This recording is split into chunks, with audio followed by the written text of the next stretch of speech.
നമ്മൾ മൗലികമായ കാര്യങ്ങൾ വെച്ചുകൊണ്ട് തന്നെയാണ് ഈ തെരഞ്ഞെടുപ്പിനെ അഭിമുഖീകരിക്കുന്നത്. അതിനിടയിലാണ് ഇഡിയും അതുപോലെ തന്നെ ഐടിയും ഒക്കെ വരുന്നത്. ഈ എല്ലാറ്റിനെയും അതിജീവിച്ചു വേണം നമുക്ക് മുന്നോട്ടേക്ക് പോകാൻ. തൃശ്ശൂർ അതിൻ്റെ ഏറ്റവും പ്രധാനപ്പെട്ട ഒരു ഏരിയയാണ്.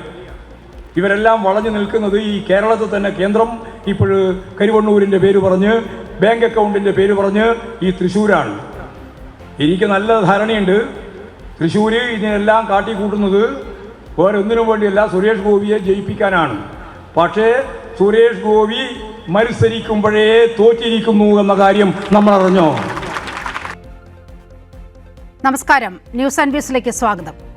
തൃശൂർ MG റോഡിലെ ബാങ്ക് ഓഫ് ഇന്ത്യയിലെ CPIM ജില്ലാ കമ്മിറ്റിയുടെ അക്കൗണ്ടിന് 3 പതിറ്റാണ്ടിന്റെ പഴക്കമുണ്ട്.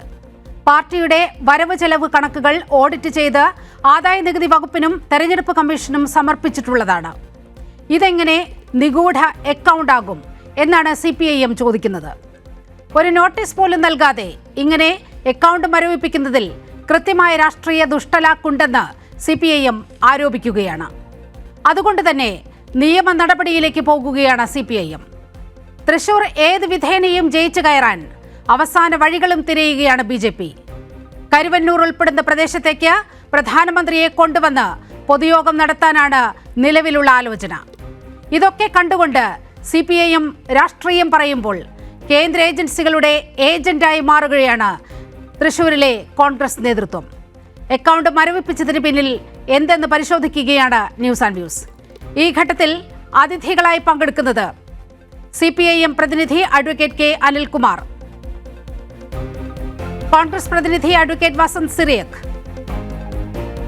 BJPക്ക് വേണ്ടി പ്രിന്റു മഹാദേവ്,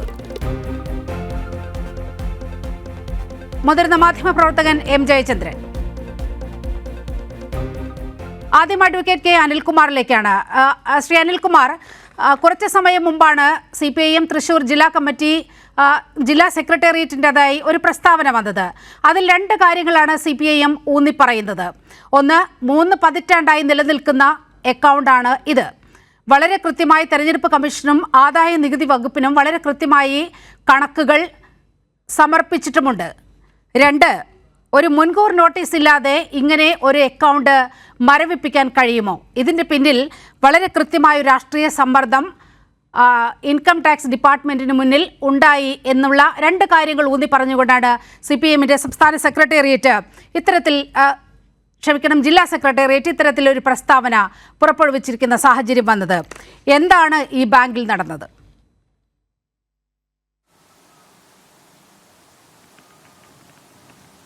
പത്തു കൊല്ലക്കാലം ഇന്ത്യ രാജ്യത്ത് അധികാരത്തിൽ ഇരിക്കുന്ന നരേന്ദ്രമോദി സർക്കാർ നടപ്പാക്കിയ വാഗ്ദാന ലംഘനങ്ങൾ, കോർപ്പറേറ്റ് പ്രീണനങ്ങൾ, നമ്മുടെ രാജ്യത്തെ വിറ്റത്, ഇന്ത്യ രാജ്യത്തിൻ്റെ വിദേശ നയം അടിയറ വെച്ചത്, നമ്മുടെ രാജ്യത്തിൻ്റെ ഭരണഘടനയെ അട്ടിമറിച്ചത്, പാർലമെൻറ്റിനെ ദുരുപയോഗപ്പെടുത്തിയത്, ജനാധിപത്യം അട്ടിമറിക്കുകയും മതനിരപേക്ഷതയുടെ എല്ലാ മൂല്യങ്ങളെയും തകർക്കുകയും മതരാഷ്ട്ര നിർമ്മിതിക്കായിട്ട് ഈ രാജ്യത്തെ ഏറ്റവും തെറ്റായ നിലയ്ക്ക് വർഗീയ കലാപങ്ങൾ, മണിപ്പൂർ പോലുള്ള സംഭവങ്ങൾ ആവർത്തിക്കുന്നതിനിടയാക്കിയത്, ഇവിടുത്തെ സ്ത്രീകൾക്കെതിരായ കടന്നാക്രമണങ്ങൾ, ഗുസ്തി താരങ്ങൾക്ക് പോലും മെഡലുകൾ ഉപേക്ഷിക്കേണ്ടി വന്നത്, ഈ രാജ്യം കണ്ട ഏറ്റവും വലിയ കർഷക പ്രക്ഷോഭണം, തൊഴിലാളികളുടെ പ്രക്ഷോഭണം, അഗ്നിവീർ പദ്ധതിയിലൂടെ ഇവിടുത്തെ ചെറുപ്പക്കാരെ വഞ്ചിച്ചത്, നിയമനങ്ങൾ നിരോധിച്ചത്, ഇങ്ങനെ എണ്ണി പറഞ്ഞാൽ ഈ സർക്കാരിനെതിരായ കുറ്റപത്രമാണ് ഈ രാത്രിയിൽ ചർച്ച ചെയ്യേണ്ടത്. ഈ തെരഞ്ഞെടുപ്പ് നടക്കുന്ന ഓരോ രാത്രിയിലും നാം ചർച്ച ചെയ്യേണ്ടത് ഈ സർക്കാരിനെതിരായ കുറ്റപത്രമാണ്. ആ കുറ്റപത്രങ്ങളെക്കുറിച്ചുള്ള ചർച്ച ഒഴിവാക്കുക ഒരു പ്രധാനപ്പെട്ട കാര്യം. രണ്ടാമത്തെ കാര്യം, 10 കൊല്ലമായി അധികാരത്തിലിരിക്കുന്ന നരേന്ദ്രമോദി ആദ്യം തൊട്ട് പറഞ്ഞുകൊണ്ടിരിക്കുന്നത് ഞങ്ങൾ അഴിമതിയില്ലാത്തവരാണ്, ഞങ്ങൾ വ്യത്യസ്ത രാഷ്ട്രീയ പാർട്ടിയാണ്, ഞങ്ങളെ അഴിമതിക്ക് പിടികിട്ടത്തില്ല. പക്ഷേ ഇന്ന് സുപ്രീം കോടതി നരേന്ദ്രമോദിയുടെയും അമിത്ഷായുടെയും BJPയുടെയും എല്ലാം തനി സ്വരൂപം എന്താണ് എന്ന് തിരിച്ചറിഞ്ഞിട്ടുണ്ട്. അവർ തുറന്നു കാട്ടിയിട്ടുണ്ട്. അവർ തുറന്നു കാട്ടിയത് ഇന്ത്യ രാജ്യത്തിൻ്റെ പാർലമെൻറ്റിൽ 3-4 നിയമനിർമ്മാണങ്ങൾ കൊണ്ടുവന്നു. റിസർവ് ബാങ്കിൻ്റെ അധികാരത്തെ മരവിപ്പിച്ച്, കടപ്പത്രം പുറപ്പെടുവിക്കുന്ന റിസർവ് ബാങ്കിൻ്റെ അധികാരത്തെ മരവിപ്പിച്ച് SBIക്ക് അത് പുറപ്പെടുവിക്കാൻ അധികാരം കൊടുത്തു. തെരഞ്ഞെടുപ്പ് കമ്മീഷൻ സുതാര്യതയെക്കുറിച്ച് പറഞ്ഞപ്പോൾ ആ സുതാര്യതയെ അട്ടിമറിച്ചു. അതുപോലെ തന്നെ ഇന്ത്യ രാജ്യത്തെ കമ്പനി നിയമത്തിൽ മാറ്റം വരുത്തിക്കൊണ്ട് ലാഭം തീരെ ഇല്ലാത്ത കമ്പനികൾക്ക് പോലും 10, 15, 20 മടങ്ങ് മുതലിനേക്കാൾ ഈ കോർപ്പറേറ്റ് മുതലാളിമാർക്ക് തെരഞ്ഞെടുപ്പ് കൊണ്ട് വാങ്ങിച്ചു കൊടുക്കാവുന്ന നിയമ ഭേദഗതി കൊണ്ടുവന്നു. ഇത്തരം തെറ്റായ എല്ലാ കാര്യങ്ങളും ചെയ്തുകൊണ്ട് ഈ രാജ്യം കണ്ട ഏറ്റവും വലിയ കൊള്ള, ബൊഫേഴ്സുമായി ബന്ധപ്പെട്ട് നാം കേട്ട കൊള്ളയുടെ തുക 63 കോടി രൂപയാണെങ്കിൽ യഥാർത്ഥത്തിൽ ഇന്ത്യ രാജ്യത്ത് നടത്തിയ ഇപ്പോഴത്തെ കോർപ്പറേറ്റുകളുടെ കൊള്ള ഈ രാജ്യത്തെ പൊതുമേഖല കോർപ്പറേറ്റുകൾക്ക് വിറ്റു തുളച്ചപ്പോൾ, അതിൻ്റെ ഭാഗമായ നയങ്ങൾ സ്വീകരിച്ചപ്പോൾ നരേന്ദ്രമോദിയുടെ BJP രാജ്യത്തിനകത്ത് കൊള്ള നടത്തി കൈക്കലാക്കിയ പണം അതിന് കൊള്ള നടത്താൻ വേണ്ടി വേട്ട നായ്ക്കളെ പോലെ ചാടി നടന്നത് ED, CBI, income tax department ഇവരൊക്കെ തന്നെ വേട്ടയാടിയപ്പോൾ 4449 കോടി രൂപയുടെ ബോണ്ടുകളാണ് സാന്റിയാഗോ മാർട്ടിൻ മുതൽ ക്വിക്ക് സപ്ലൈ ചെയിൻ അടക്കം ഇവിടുത്തെ എല്ലാ കള്ള കമ്പനികളിൽ നിന്നും അവരുടെ എല്ലാ തെറ്റായ കാര്യങ്ങൾക്കും ഈ പറയുന്ന വിധത്തിലേക്ക് നമ്മുടെ തെരഞ്ഞെടുപ്പ് ബോണ്ടിലേക്ക് പണം ഒഴുക്കിയത്. യഥാർത്ഥത്തിൽ നികുതിയായി രാജ്യത്തിന് കിട്ടേണ്ട പണം, ആ നികുതിയായി കിട്ടേണ്ട പണം കോർപ്പറേറ്റ് മുതലാളിമാർ നികുതിയായിട്ട് അടയ്ക്കാതെ അതിൻ്റെ ഒരു ഭാഗം BJPയുടെ തെരഞ്ഞെടുപ്പ് ഫണ്ടായിട്ട് മാറ്റിവെച്ചു. BJP മാത്രമല്ല, ഈ പാപത്തിൻ്റെ ശമ്പളം, ആ പാപത്തിൻ്റെ ശമ്പളം പറ്റിയതിൽ കോൺഗ്രസ് ഉണ്ട്, രാഹുൽ ഗാന്ധിയുണ്ട്. ഇപ്പോൾ ബക്കറ്റ് എടുക്കുന്ന കോൺഗ്രസ്സുകാർ, ഞങ്ങൾ ഈ പണമില്ല എന്ന് പറഞ്ഞ കോൺഗ്രസ്സുകാർ, ആ കോൺഗ്രസ്സുകാർ ഇപ്പോൾ എങ്ങനെയാണ് പ്രവർത്തിക്കുന്നത്? അവരും ഈ കൊള്ളയിൽ പങ്കാളികളാണ്. അവരെല്ലാം ചേർന്ന് ഈ രാജ്യത്തിനകത്ത് നടത്തിയ കോർപ്പറേറ്റ് കൊള്ള, അഴിമതി ഇതെല്ലാം തുറന്നു കാട്ടപ്പെട്ടു ഇലക്ട്രൽ ബോണ്ട് അഴിമതിയിലൂടെ. അങ്ങനെ നമ്മുടെ നാട്ടിൽ മാനം നഷ്ടപ്പെട്ട ഈ രാഷ്ട്രീയ പാർട്ടികൾക്ക്, ബൂർഷ്വാ രാഷ്ട്രീയ പാർട്ടികൾക്ക് നിന്ന് പഴക്കണമെങ്കിൽ എന്തെങ്കിലും പൊട്ടും പൊടിയും വേണ്ടേ? ഒരു ചെറിയ കെട്ടുകഥ ഉണ്ടാക്കണ്ടേ? അത് കഴിഞ്ഞ നിയമസഭാ തെരഞ്ഞെടുപ്പിന് മുമ്പ് ആരംഭിച്ച ഒരു നുണപ്രചരണത്തിൻ്റെ രീതിയുണ്ട്. ഇടതുപക്ഷത്തിനൊരു ബന്ധവുമില്ലാത്ത കള്ളക്കടത്ത്, അത് ഖുറാൻ്റെ മറവിലെ കടത്ത്, ഈന്തപ്പഴത്തിൻ്റെ മറവിലെ കടത്ത്, ബിരിയാണി ചെമ്പിൻ്റെ മറവിലെ കടത്തണം. പിന്നെ നമുക്ക് ഒരു തരത്തിലും ബന്ധമില്ലാത്ത ലൈഫ് മിഷൻ എന്ന് പറയുന്ന പേരിൽ കെട്ടിച്ചമച്ച ഒരു അഴിമതി കള്ളക്കഥ. പിന്നെ എന്തെല്ലാം കാര്യങ്ങൾ, കൈതോലപ്പായ. നമ്മുടെ സർക്കാരിനെതിരായിട്ട് ഇവർ ഉന്നയിച്ച് ഏതെങ്കിലും നിൽക്കുന്നുണ്ടോ? AI ക്യാമറ അഴിമതിയുടെ കഥയോടെ പോയി. ഹൈക്കോടതി അത് പൊരിച്ചു കളഞ്ഞു. VD സതീശനെ കണ്ടം വഴി ഓടിച്ചു. അപ്പുറത്ത് K-ഫോൺ അഴിമതിയുമായിട്ട് കേസ് പോയപ്പോൾ കോടതിയുടെ ജനലിലൂടെ സതീശനെ എടുത്ത് പുറത്തേക്ക് എറിഞ്ഞു കോടതി. അങ്ങനെ അഴിമതിരഹിതമായി പ്രവർത്തിക്കുന്ന ഇടതുപക്ഷ ജനാധിപത്യമുണ്ട് 8 കൊല്ലക്കാലത്തെ ഭരണം. ആ ഭരണത്തിനകത്ത് ഒരു തെറ്റും സർക്കാർ ചെയ്തിട്ടില്ല. അപ്പോഴാണ് ചില സഹകരണ ബാങ്കിൽ ക്രമക്കേടുള്ളത്. ആദ്യമായിട്ടല്ല സഹകരണ ബാങ്കിൽ ക്രമക്കേടുണ്ടാകുന്നത്. ഇന്നത്തെ കേരളം ഉണ്ടാകുന്ന മുമ്പ് തന്നെ വിഖ്യാതമായ ബാങ്കുകളിൽ ക്രമക്കേട് നടത്തി നാട്ടുകാർക്ക് പണം പോയിട്ടുണ്ട്. അതുകൊണ്ട് സഹകരണ ബാങ്കിലെ പണം പോകാൻ പാടില്ല.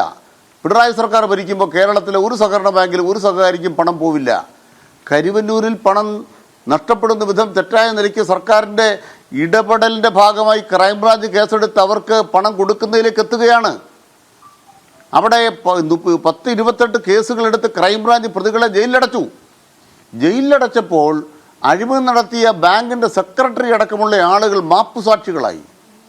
ആ മാപ്പുസാക്ഷികളാക്കിക്കൊണ്ട് മാപ്പുസാക്ഷികളുടെ മൊഴിയിൽ CPMൻ്റെ നേതാക്കന്മാരെ പിടിക്കാൻ വന്നിട്ട് ഒരാളെയും പിടിക്കാൻ പറ്റുകയില്ല. കാരണം എന്താണ്? ഒരു കാര്യവും അക്കാര്യത്തിലില്ല. വസ്തുതാപരമായ യാതൊരു കാര്യവും എത്തില്ല.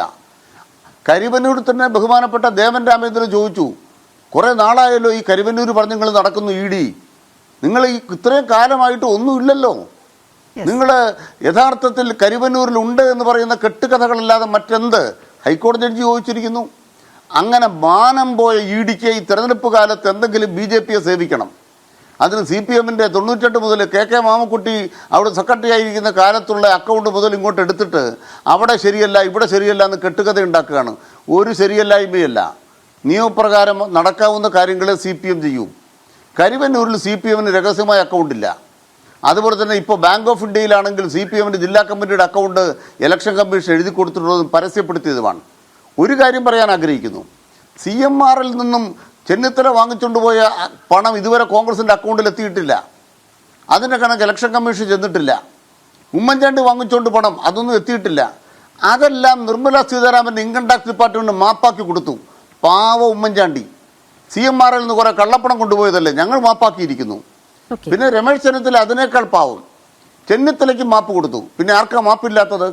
അക്കൗണ്ടിലൂടെ പണം കൈകാര്യം ചെയ്ത് നികുതി അടച്ച മുഖ്യമന്ത്രിയുടെ മകളെ അപമാനിക്കാൻ കെട്ടുകഥകൾ. ഇതാണ് ഇൻകം ടാക്സ് ഡിപ്പാർട്ട്മെൻറ്റ്. കുറേ കാലമായിട്ട് ഇവിടെ എന്തെല്ലാം സീരിയസ് ഫ്രോഡ്, മറ്റത് മറിച്ചത്, എന്തെല്ലാം വേട്ട നായ്ക്കൾ ഇവിടെ ഈ പ്രവർത്തനങ്ങൾ നടത്തിക്കൊണ്ടിരിക്കുന്നു. ഒരു നായ്ക്കളോടും ഞങ്ങൾ പറയാൻ ആഗ്രഹിക്കുന്നത് നിങ്ങളുടെ കുറയൊന്നും കേരളത്തിലെ ജനങ്ങൾ സ്വീകരിക്കാൻ പോകുന്നില്ല. അതാണ് അങ്ങയിലേക്ക് എത്താം. ശ്രീ അനിൽകുമാർ, BJP പ്രതിനിധി പ്രിന്റു മഹാദേവിലേക്കാണ്. ശ്രീ പ്രിന്റു, യഥാർത്ഥത്തിൽ ഈ ഇന്ത്യൻ ബാങ്കിന്റെ അക്കൗണ്ട് എന്തിനാണ് അവിടെ മരവിപ്പിക്കുന്ന സാഹചര്യം ഉണ്ടായത് തൃശ്ശൂരിൽ? ഒന്ന്, വെള്ളിയാഴ്ച ഇതുമായി ബന്ധപ്പെട്ട് ആദായനികുതി വകുപ്പിന്റെ ഒരു പരിശോധന അവിടെ നടക്കുമ്പോൾ അവിടെ ബാങ്ക് അധികൃതരോട് പറയുന്നത് തെരഞ്ഞെടുപ്പ് കമ്മീഷന് ചില കാര്യങ്ങൾ നൽകിയിട്ടില്ല, ഈ അക്കൗണ്ടിൻ്റെ കാര്യം പറഞ്ഞിട്ടില്ല എന്നാണ് പറയുന്നത്. പക്ഷേ ഈ അക്കൗണ്ട് മരവിപ്പിച്ചു കൊണ്ടുവന്ന നോട്ടീസിൽ അവിടെ ഇത്തരത്തിൽ ഒരാരോപണവും മുന്നോട്ട് വയ്ക്കാതെയാണ് ഈ ബാങ്ക് അക്കൗണ്ട് മരവിപ്പിക്കുന്ന ഒരു സാഹചര്യം ഉണ്ടായത്. അതെന്തിനായിരുന്നു? മാത്രവുമല്ല, ഇതൊരു നിഗൂഢ അക്കൗണ്ടാണ് എന്നുള്ള തരത്തിലായിരുന്നു ഇതേ തുടർന്ന് വന്ന മാധ്യമ വാർത്തകളെല്ലാം തന്നെ. അതായത് ഒളിപ്പിച്ചു വെച്ച തെരഞ്ഞെടുപ്പ് കമ്മീഷനിൽ നിന്നും ആദായ നികുതി വകുപ്പിൽ നിന്നും എല്ലാ ഏജൻസികളിൽ നിന്നും മറച്ചു വെച്ച ഒരു അക്കൗണ്ടാണ് ഇത്. പക്ഷേ 3 പതിറ്റാണ്ടായി CPIയും ഉപയോഗിക്കുന്ന അക്കൗണ്ടാണിത്. വളരെ കൃത്യമായ ഏജൻസികൾക്ക് മുന്നിൽ വരവ് ചെലവ് കണക്കുകൾ എല്ലാ വർഷവും സമർപ്പിക്കാറുണ്ട് എന്ന് CPIM അല്പസമയം മുമ്പ് ഇറക്കിയ പ്രസ്താവനയിൽ പോലും പറയുകയാണ്. എന്തിനാണ് അവിടെ അക്കൗണ്ട് മരവിപ്പിച്ചത് നിങ്ങൾ? തീർച്ചയായും ഒന്ന് നേരത്തെ അനിൽകുമാറിനോട് നിങ്ങൾ ചോദിച്ചു, എന്താണ് ചോദിച്ച സമയത്ത് അത് അരി എത്ര എന്ന് ചോദിച്ച സമയത്ത് പയറ് 300 ഗ്രാം എന്ന് പറയുന്നത് പോലെ അദ്ദേഹം ആഗോള താപനം അടക്കമുള്ള വിഷയങ്ങൾ പറഞ്ഞെങ്കിലും എന്താണ് ഇതുമായി ബന്ധപ്പെട്ട് ഈ ബാങ്കിനകത്ത് ED എന്തുകൊണ്ടാണ് ഇത് ഫ്രീസ് ചെയ്തത്, അതിനുള്ള കാരണങ്ങൾ എന്താണെന്നുള്ള കാര്യം അദ്ദേഹം വ്യക്തമാക്കിയില്ല. അദ്ദേഹം മോഡിക്കെതിരെയും കേന്ദ്ര സർക്കാരിന്റെയും ഒക്കെ അഴിമതി ആരോപണങ്ങൾ പറയുമ്പോൾ തന്നെ നമ്മൾ മനസ്സിലാക്കേണ്ടത് കേരളം കണ്ട അല്ലെങ്കിൽ ഇന്ത്യ കണ്ട ഏറ്റവും വലിയ ഒരു ബാങ്ക് ഒരു പറ്റം ഉദ്യോഗസ്ഥരും രാഷ്ട്രീയക്കാരും ചേർന്ന് നടത്തിയിട്ടുള്ള 11,000-ത്തോളമുള്ള അംഗങ്ങളുള്ള ഒരു ബാങ്കിലെ 11,000 പേരുടെ കണ്ണീരുമായി ബന്ധപ്പെട്ട് നടന്ന വലിയൊരു അഴിമതി. ആ അഴിമതിയുടെ ചുരുളുകൾ ഓരോന്നായി അഴിഞ്ഞുകൊണ്ടിരിക്കുകയാണ്. ആ അന്വേഷണവുമായി ബന്ധപ്പെട്ടിട്ടാണ് സ്വാഭാവികമായിട്ട് ഏറ്റവും കൂടുതൽ അന്വേഷണം എത്തി നിൽക്കുന്നത് CPM എന്ന് പറയുന്ന തൃശ്ശൂരിലെ ജില്ലാ നേതൃത്വത്തിലാണ്. വർഗീസിനെ ആയിക്കോട്ടെ ബാക്കിയുള്ള ആളുകളൊക്കെ ആയിക്കോട്ടെ അന്വേഷിച്ചു. അതിനകത്ത് അറസ്റ്റിലായ ആളുകളുടെ പശ്ചാത്തലം ഒക്കെ നമുക്കറിയാം. ഈ ബാങ്കുമായി ബന്ധപ്പെട്ട് കരുവന്നൂർ ബാങ്കുമായി ബന്ധപ്പെട്ടുള്ള എല്ലാ കാര്യങ്ങളും നമുക്ക് കൃത്യമായിട്ട് അറിയാം. ഇപ്പോ കൃത്യമായിട്ട് ED റിപ്പോർട്ട് പ്രകാരം CPM ജില്ലാ കമ്മിറ്റിക്ക് 9 ബാങ്ക് അക്കൗണ്ടുകളാണ് അവിടെ ഉള്ളത്. സ്വാഭാവികമായിട്ട് 98 മുതൽ ഈ ബാങ്ക് അക്കൗണ്ട് ഉണ്ടെന്ന് പറയുന്നു. പക്ഷേ കഴിഞ്ഞ കുറച്ച് വർഷങ്ങളായിട്ട് ഈ ബാങ്ക് അക്കൗണ്ടുമായി ബന്ധപ്പെട്ട ഡീറ്റെയിൽസ് കൃത്യമായിട്ട് കാണിക്കുന്നില്ല. ഈ ഒരു വസ്തുത കൃത്യമായിട്ടുണ്ട്. അതുകൊണ്ട് തന്നെയാണ് ദുരൂഹമായിട്ടുള്ള ഒരു അക്കൗണ്ട് എന്ന രീതിയിൽ ഇതിനെ കാണുന്നത്. എങ്ങനെയാണ് ഇതിലേക്ക് പണം വന്നത്? അങ്ങനെ ഒരു പ്രധാനപ്പെട്ട ഒരു കാര്യമുണ്ടല്ലോ. ഒരു അക്കൗണ്ടിനകത്തേക്ക് 10 കോടി രൂപ വരുന്നു, ഒരു സുപ്രഭാതത്തിൽ 1 കോടി രൂപ ട്രാൻസ്ഫർ ചെയ്യുന്നു, 1 കോടിയുടെ ട്രാൻസ്ഫറുമായി ബന്ധപ്പെട്ട് EDയുടെ അന്വേഷണം നടക്കുന്നു. സ്വാഭാവികമായിട്ട് 5 കോടി അടക്കമുള്ള കാര്യങ്ങളുള്ള ബാങ്ക് അക്കൗണ്ടിനെ ഫ്രീസ് ചെയ്യും. അപ്പൊ സ്വാഭാവികമായിട്ട് ഈ നമുക്കറിയാം കരുവന്നൂർ ബാങ്കുമായി ബന്ധപ്പെട്ടുള്ള ആരോപണങ്ങളുടെ മുൻമുനയിലാണ് തൃശ്ശൂരിലെ ജില്ലാ നേതൃത്വം. അപ്പൊ സ്വാഭാവികമായിട്ട് ഒരു 10 കോടി രൂപ സ്വാഭാവികമായിട്ട് എങ്ങനെ വന്നു അതറിയണമല്ലോ. എന്തിനു വേണ്ടി ചെലവഴിച്ചു അറിയണമല്ലോ. അപ്പൊ സ്വാഭാവികമായിട്ട് അടുത്ത കാലഘട്ടങ്ങളിലാണ് ഏറ്റവും കൂടുതൽ ട്രാൻസാക്ഷൻ നടന്നിട്ടുള്ളത്. അപ്പൊ സ്വാഭാവികമായിട്ട് കരുവന്നൂർ ബാങ്കുമായി ബന്ധപ്പെട്ട അന്വേഷണത്തിന്റെ ചുരുളുകൾ അഴിയുക എന്നതിന്റെ ഏറ്റവും പ്രധാനപ്പെട്ട ഒരു നമ്മളിപ്പോൾ തെരഞ്ഞെടുപ്പ് സമയത്തിലൂടെയാണ് പോയിക്കൊണ്ടിരിക്കുന്നത്. സ്വാഭാവികമായും തെരഞ്ഞെടുപ്പ് പ്രക്രിയയ്ക്കായി പണം വിനിയോഗിക്കേണ്ടി വരില്ലേ? അല്ല, അങ്ങനെയാണെങ്കിൽ അതിന്റെ വെളിപ്പെടുത്തട്ടെ, എത്ര രൂപ എവിടെ നിന്നാണ്? അതാണല്ലോ അതിന്റെ ഒരു മര്യാദ. അല്ല, പ്രിന്റുവിന് കാരണം അറിയാമോ? ഞാനൊരു കാര്യം ചോദിക്കട്ടെ, പ്രിന്റുവിന് അറിയാമോ ഇത് എന്തുകൊണ്ടാണ് മരവിപ്പിച്ചതെന്ന്? അങ്ങനെ ഒരു കാരണം ഒരു ആദായ നികുതി വകുപ്പ് ബാങ്കിന് നൽകിയിട്ടില്ല, അതുപോലെ ഈ ബന്ധപ്പെട്ട അക്കൗണ്ട് ഉടമയ്ക്ക് നൽകിയിട്ടില്ല എന്നാണ് മനസ്സിലാകുന്നത്. എന്താണ് കാരണം? അല്ല, അന്വേഷണത്തിന്റെ ഭാഗമായിക്കൊണ്ട് ഇത്തരത്തിലുള്ള ദുരൂഹ അക്കൗണ്ടുകൾ അത് പെട്ടെന്ന് മരവിപ്പിക്കാനുള്ള അവകാശം ഉണ്ട്. അല്ല, ബാങ്കിൽ പരിശോധനയ്ക്ക് എത്തുമ്പോൾ പറയുന്നത് പ്രിന്റു ബാങ്കിൽ പരിശോധനയ്ക്ക് എത്തുമ്പോൾ പറയുന്നത് തെരഞ്ഞെടുപ്പ് കമ്മീഷന് കണക്ക് കാണിച്ചിട്ടില്ല എന്ന്. അങ്ങനെയെങ്കിൽ തെരഞ്ഞെടുപ്പ് കമ്മീഷനല്ലേ ഇക്കാര്യത്തിൽ ഇടപെടേണ്ടത്? തെരഞ്ഞെടുപ്പ് കമ്മീഷനല്ലേ വിശദീകരണം ചോദിക്കേണ്ടത്? അവിടെ ചാടിക്കയറി എങ്ങനെയാണ് ഇൻകം ടാക്സിന് എത്താൻ കഴിയുക? ഇത് വളരെ ദുരൂഹമാണ് എന്നതാണ് CPI മുന്നോട്ട് വെക്കുന്ന ആശങ്ക. അല്ല, അത് CPM അത് പറയാം. ഇതുമായി ബന്ധപ്പെട്ട് പാർട്ടി പ്രതിരോധത്തിലാണ്. അപ്പൊ അതുകൊണ്ട് ജില്ലാ സെക്രട്ടറിയുടെ പ്രസ്താവന എന്ന് പറഞ്ഞെന്നറിയാം. പ്രസ്താവന ആർക്കും ഇറക്കാമല്ലോ. ഇതിന് സത്യാവസ്ഥ നിജസ്ഥിതിയും സ്വാഭാവികമായിട്ട് ED കൃത്യമായിട്ട് ഇതിനകത്ത് പറയുന്നുണ്ട്. ഒന്ന്, ഒരു സുപ്രഭാതത്തിലൊന്നും ഒരു ആളുടെയും യാതൊരു തെളിവുകളില്ലാതെ അക്കൗണ്ട് ഒന്നും ഫ്രീസ് ചെയ്യാൻ സാധിക്കില്ല. സ്വാഭാവികമായിട്ട് ഇത്തരത്തിൽ കരുവന്നൂർ പോലെയുള്ള ബാങ്കുമായി ബന്ധപ്പെട്ട അലിഗേഷൻ നിൽക്കുന്നു. CPMന്റെ ഓരോ നേതാക്കളടക്കം മുൾമുനയിലാണ്. AC മൊയ്തീന്റെ സ്വത്തടക്കം ഫ്രീസ് ചെയ്യപ്പെടുന്നു. AC മൊയ്തീനുമായി ബന്ധപ്പെട്ട് നിൽക്കുന്ന ആളുകളാണ് ഇതിലെ പ്രതികൾ. അപ്പൊ സ്വാഭാവികമായിട്ട് വർഗീസിനടക്കം ചോദ്യം ചെയ്യുന്നു. അപ്പൊ സ്വാഭാവികമായിട്ട് അങ്ങനെയുള്ള ഒരു പശ്ചാത്തലമുള്ള സ്ഥലത്ത് 10 കോടി രൂപയുമായി ബന്ധപ്പെട്ട് നിൽക്കുന്ന ഒരു ദുരൂഹ അക്കൗണ്ട്, ആ അക്കൗണ്ടിന് ഫ്രീസ് ചെയ്യുന്നതിൽ എന്താണ് തെറ്റ്? അപ്പൊ സ്വാഭാവികമായിട്ട് അല്ല, പാർട്ടിക്ക് വ്യക്തം, ഞാൻ പറയട്ടെ, അക്കൗണ്ട് ഫ്രീസ് ചെയ്തു. ഒരു സെക്കൻഡ് അതുമായി ബന്ധപ്പെട്ട CPM പ്രതിനിധി അഡ്വക്കേറ്റ് അനിൽകുമാറിന് ഒന്ന് പറയാനുണ്ട്. ഒരു സെക്കൻഡ്.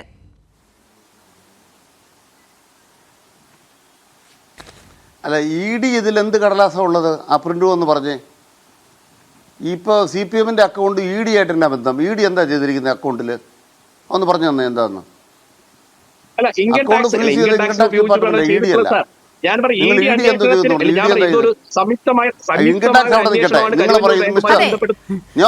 നീലിമ, ഞാൻ ചോദിച്ച ചോദ്യം ED എന്ത് ചെയ്തു? അതെ, മാത്രമല്ല 2 വർഷമായി എന്ത് ചെയ്തു? നോ, നീലിമ എന്റെ ചോദ്യം സ്പെസിഫിക് ആണ്.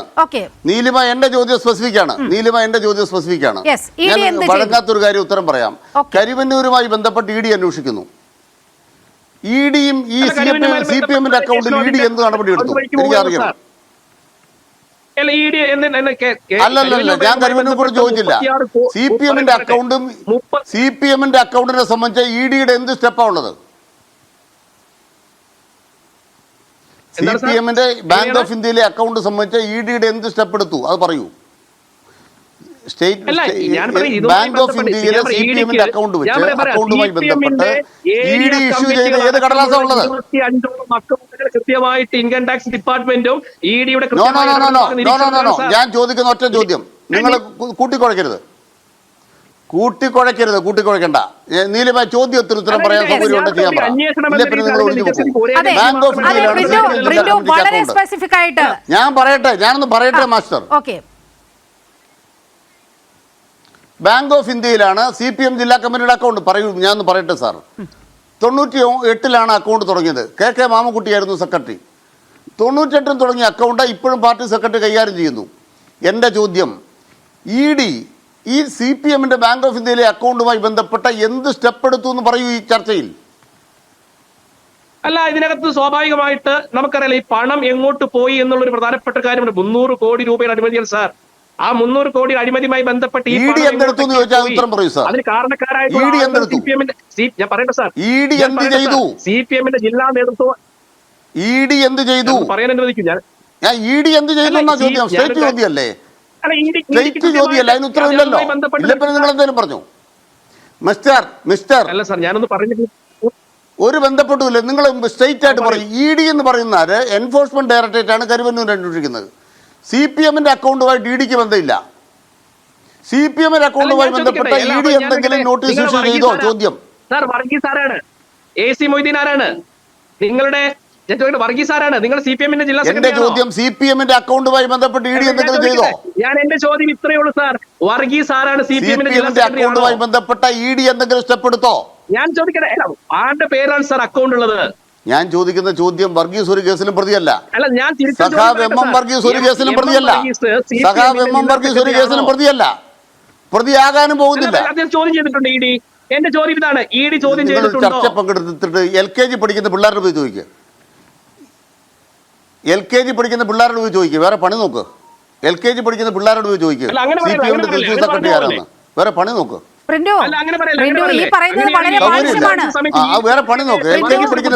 ബാലിശമാണ് നിങ്ങൾ ഈ പറയുന്ന വാദഗതി എന്ന് പറയുന്നത്. വെള്ളിയാഴ്ച എം എം വർഗീസിനെ വിളിച്ച് ED മൊഴിയെടുക്കുന്ന ഒരു സാഹചര്യം, അവിടുത്തെ കാര്യങ്ങൾ ചോദിച്ചറിയുന്ന ഒരു സാഹചര്യം, അവിടെ ഒരു സാധ്യതയുമില്ലാതെ ഇൻകം ടാക്സ് ഡിപ്പാർട്ട്മെന്റ് കയറി വരികയാണ്, ഉദ്യോഗസ്ഥർ കയറി വരികയാണ്. എന്നിട്ടാണ് ഈ ബാങ്കിൽ പരിശോധന നടക്കുന്നതും അവിടുത്തെ അക്കൗണ്ട് ഫ്രീസ് ചെയ്യുന്ന സാഹചര്യവും ഉണ്ടായത്. ഒരു കാരണവുമില്ലാതെയാണ് യഥാർത്ഥത്തിൽ ആ അക്കൗണ്ട് ഫ്രീസ് ചെയ്യുന്ന ഒരു സാഹചര്യം ഉണ്ടായത്. അതിനാണ് അനിൽകുമാർ മറുപടി ചോദിച്ചത്. നിങ്ങൾക്ക് മറുപടി പറയൂ. അല്ല, ഞാൻ പറഞ്ഞ ഒരു കാരണമില്ല. കൃത്യമായിട്ട് ദുരൂഹതയുള്ള ഒരു അക്കൗണ്ടാണ്. 10 കോടി രൂപയുടെ ട്രാൻസാക്ഷൻ നടന്നിട്ടുണ്ട്. അതിൽ 1 കോടിയുടെ അക്കൗണ്ട് ട്രാൻസാക്ഷൻ പെട്ടെന്ന് ഒരു സുപ്രഭാതം ഒരു ദിവസം കൊണ്ട് എന്ത് ദുരൂഹത പ്രിന്റു. 3 പതിറ്റാണ്ടായി CPM-ന്റെ ജില്ലാ സെക്രട്ടറിയുടെ കൈവശം ഇരിക്കുന്ന ഒരു അക്കൗണ്ട്, വളരെ കൃത്യമായി എല്ലാ വർഷവും എല്ലാ വിവരങ്ങളും എല്ലാ കണക്കുകളും സബ്മിറ്റ് ചെയ്യുന്ന ഒരു അക്കൗണ്ട്, അവിടെ എന്താണ് ദുരൂഹത? അല്ല, സബ്മിറ്റ് ചെയ്തിട്ടില്ല. അതിന് എന്തെങ്കിലും രേഖയുണ്ടോ താങ്കളുടെ കയ്യിൽ? ആരാണ് പറഞ്ഞത് അങ്ങനെ സബ്മിറ്റ് ചെയ്തിട്ടില്ല എന്ന്? അങ്ങനെ സബ്മിറ്റ് ചെയ്തിട്ടില്ല എങ്കിൽ താങ്കൾ രേഖകൾ കാണിക്കൂ. അവിടെ ആരെങ്കിലും അക്കാര്യം കോട്ട് ചെയ്തോ? അല്ല, രേഖകൾ അങ്ങനെ പാർട്ടി പുറത്തുവിടട്ടെ. ഇതിലേക്ക് ഈ അക്കൗണ്ടിലേക്ക് വന്ന വിവരങ്ങളുമായി ബന്ധപ്പെട്ട് താങ്കൾ വളരെ കൃത്യമായി പറയുകയാണല്ലോ. അത്തരത്തിൽ ഒരു വിവരവും CPM-ന്റെ ജില്ലാ കമ്മിറ്റി ഇത്തരത്തിൽ ഈ അക്കൗണ്ടുമായി നൽകിയിട്ടില്ല എന്ന്. അഡ്വക്കേറ്റ് അനിൽകുമാർ, താങ്കൾക്ക് ഇടപെടാം.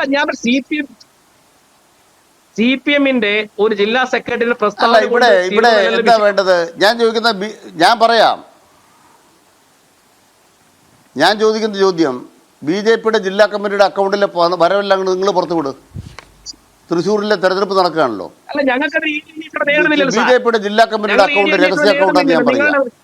അല്ല, ഞാനൊന്ന് പറയട്ടെ സാർ. അത് ഞാൻ പറയാം. നിങ്ങൾ ED അന്വേഷണം നേരിടുന്നില്ല. ഞാൻ പറയട്ടെ. 1,34,00,000 രൂപ കൊടകരെ പിടിച്ചു വെച്ചിട്ടുണ്ട്. ബാങ്കിൽ കിടപ്പുണ്ട്, കോടതി കിടപ്പുണ്ട്. 1,34,00,000 രൂപ. തൃശ്ശൂരിലെ നിങ്ങളുടെ അക്കൗണ്ട് ഒന്ന് തുറക്കട്ടെ. ദുരൂഹത മുഴുവൻ കൊടകരയിലാണ്.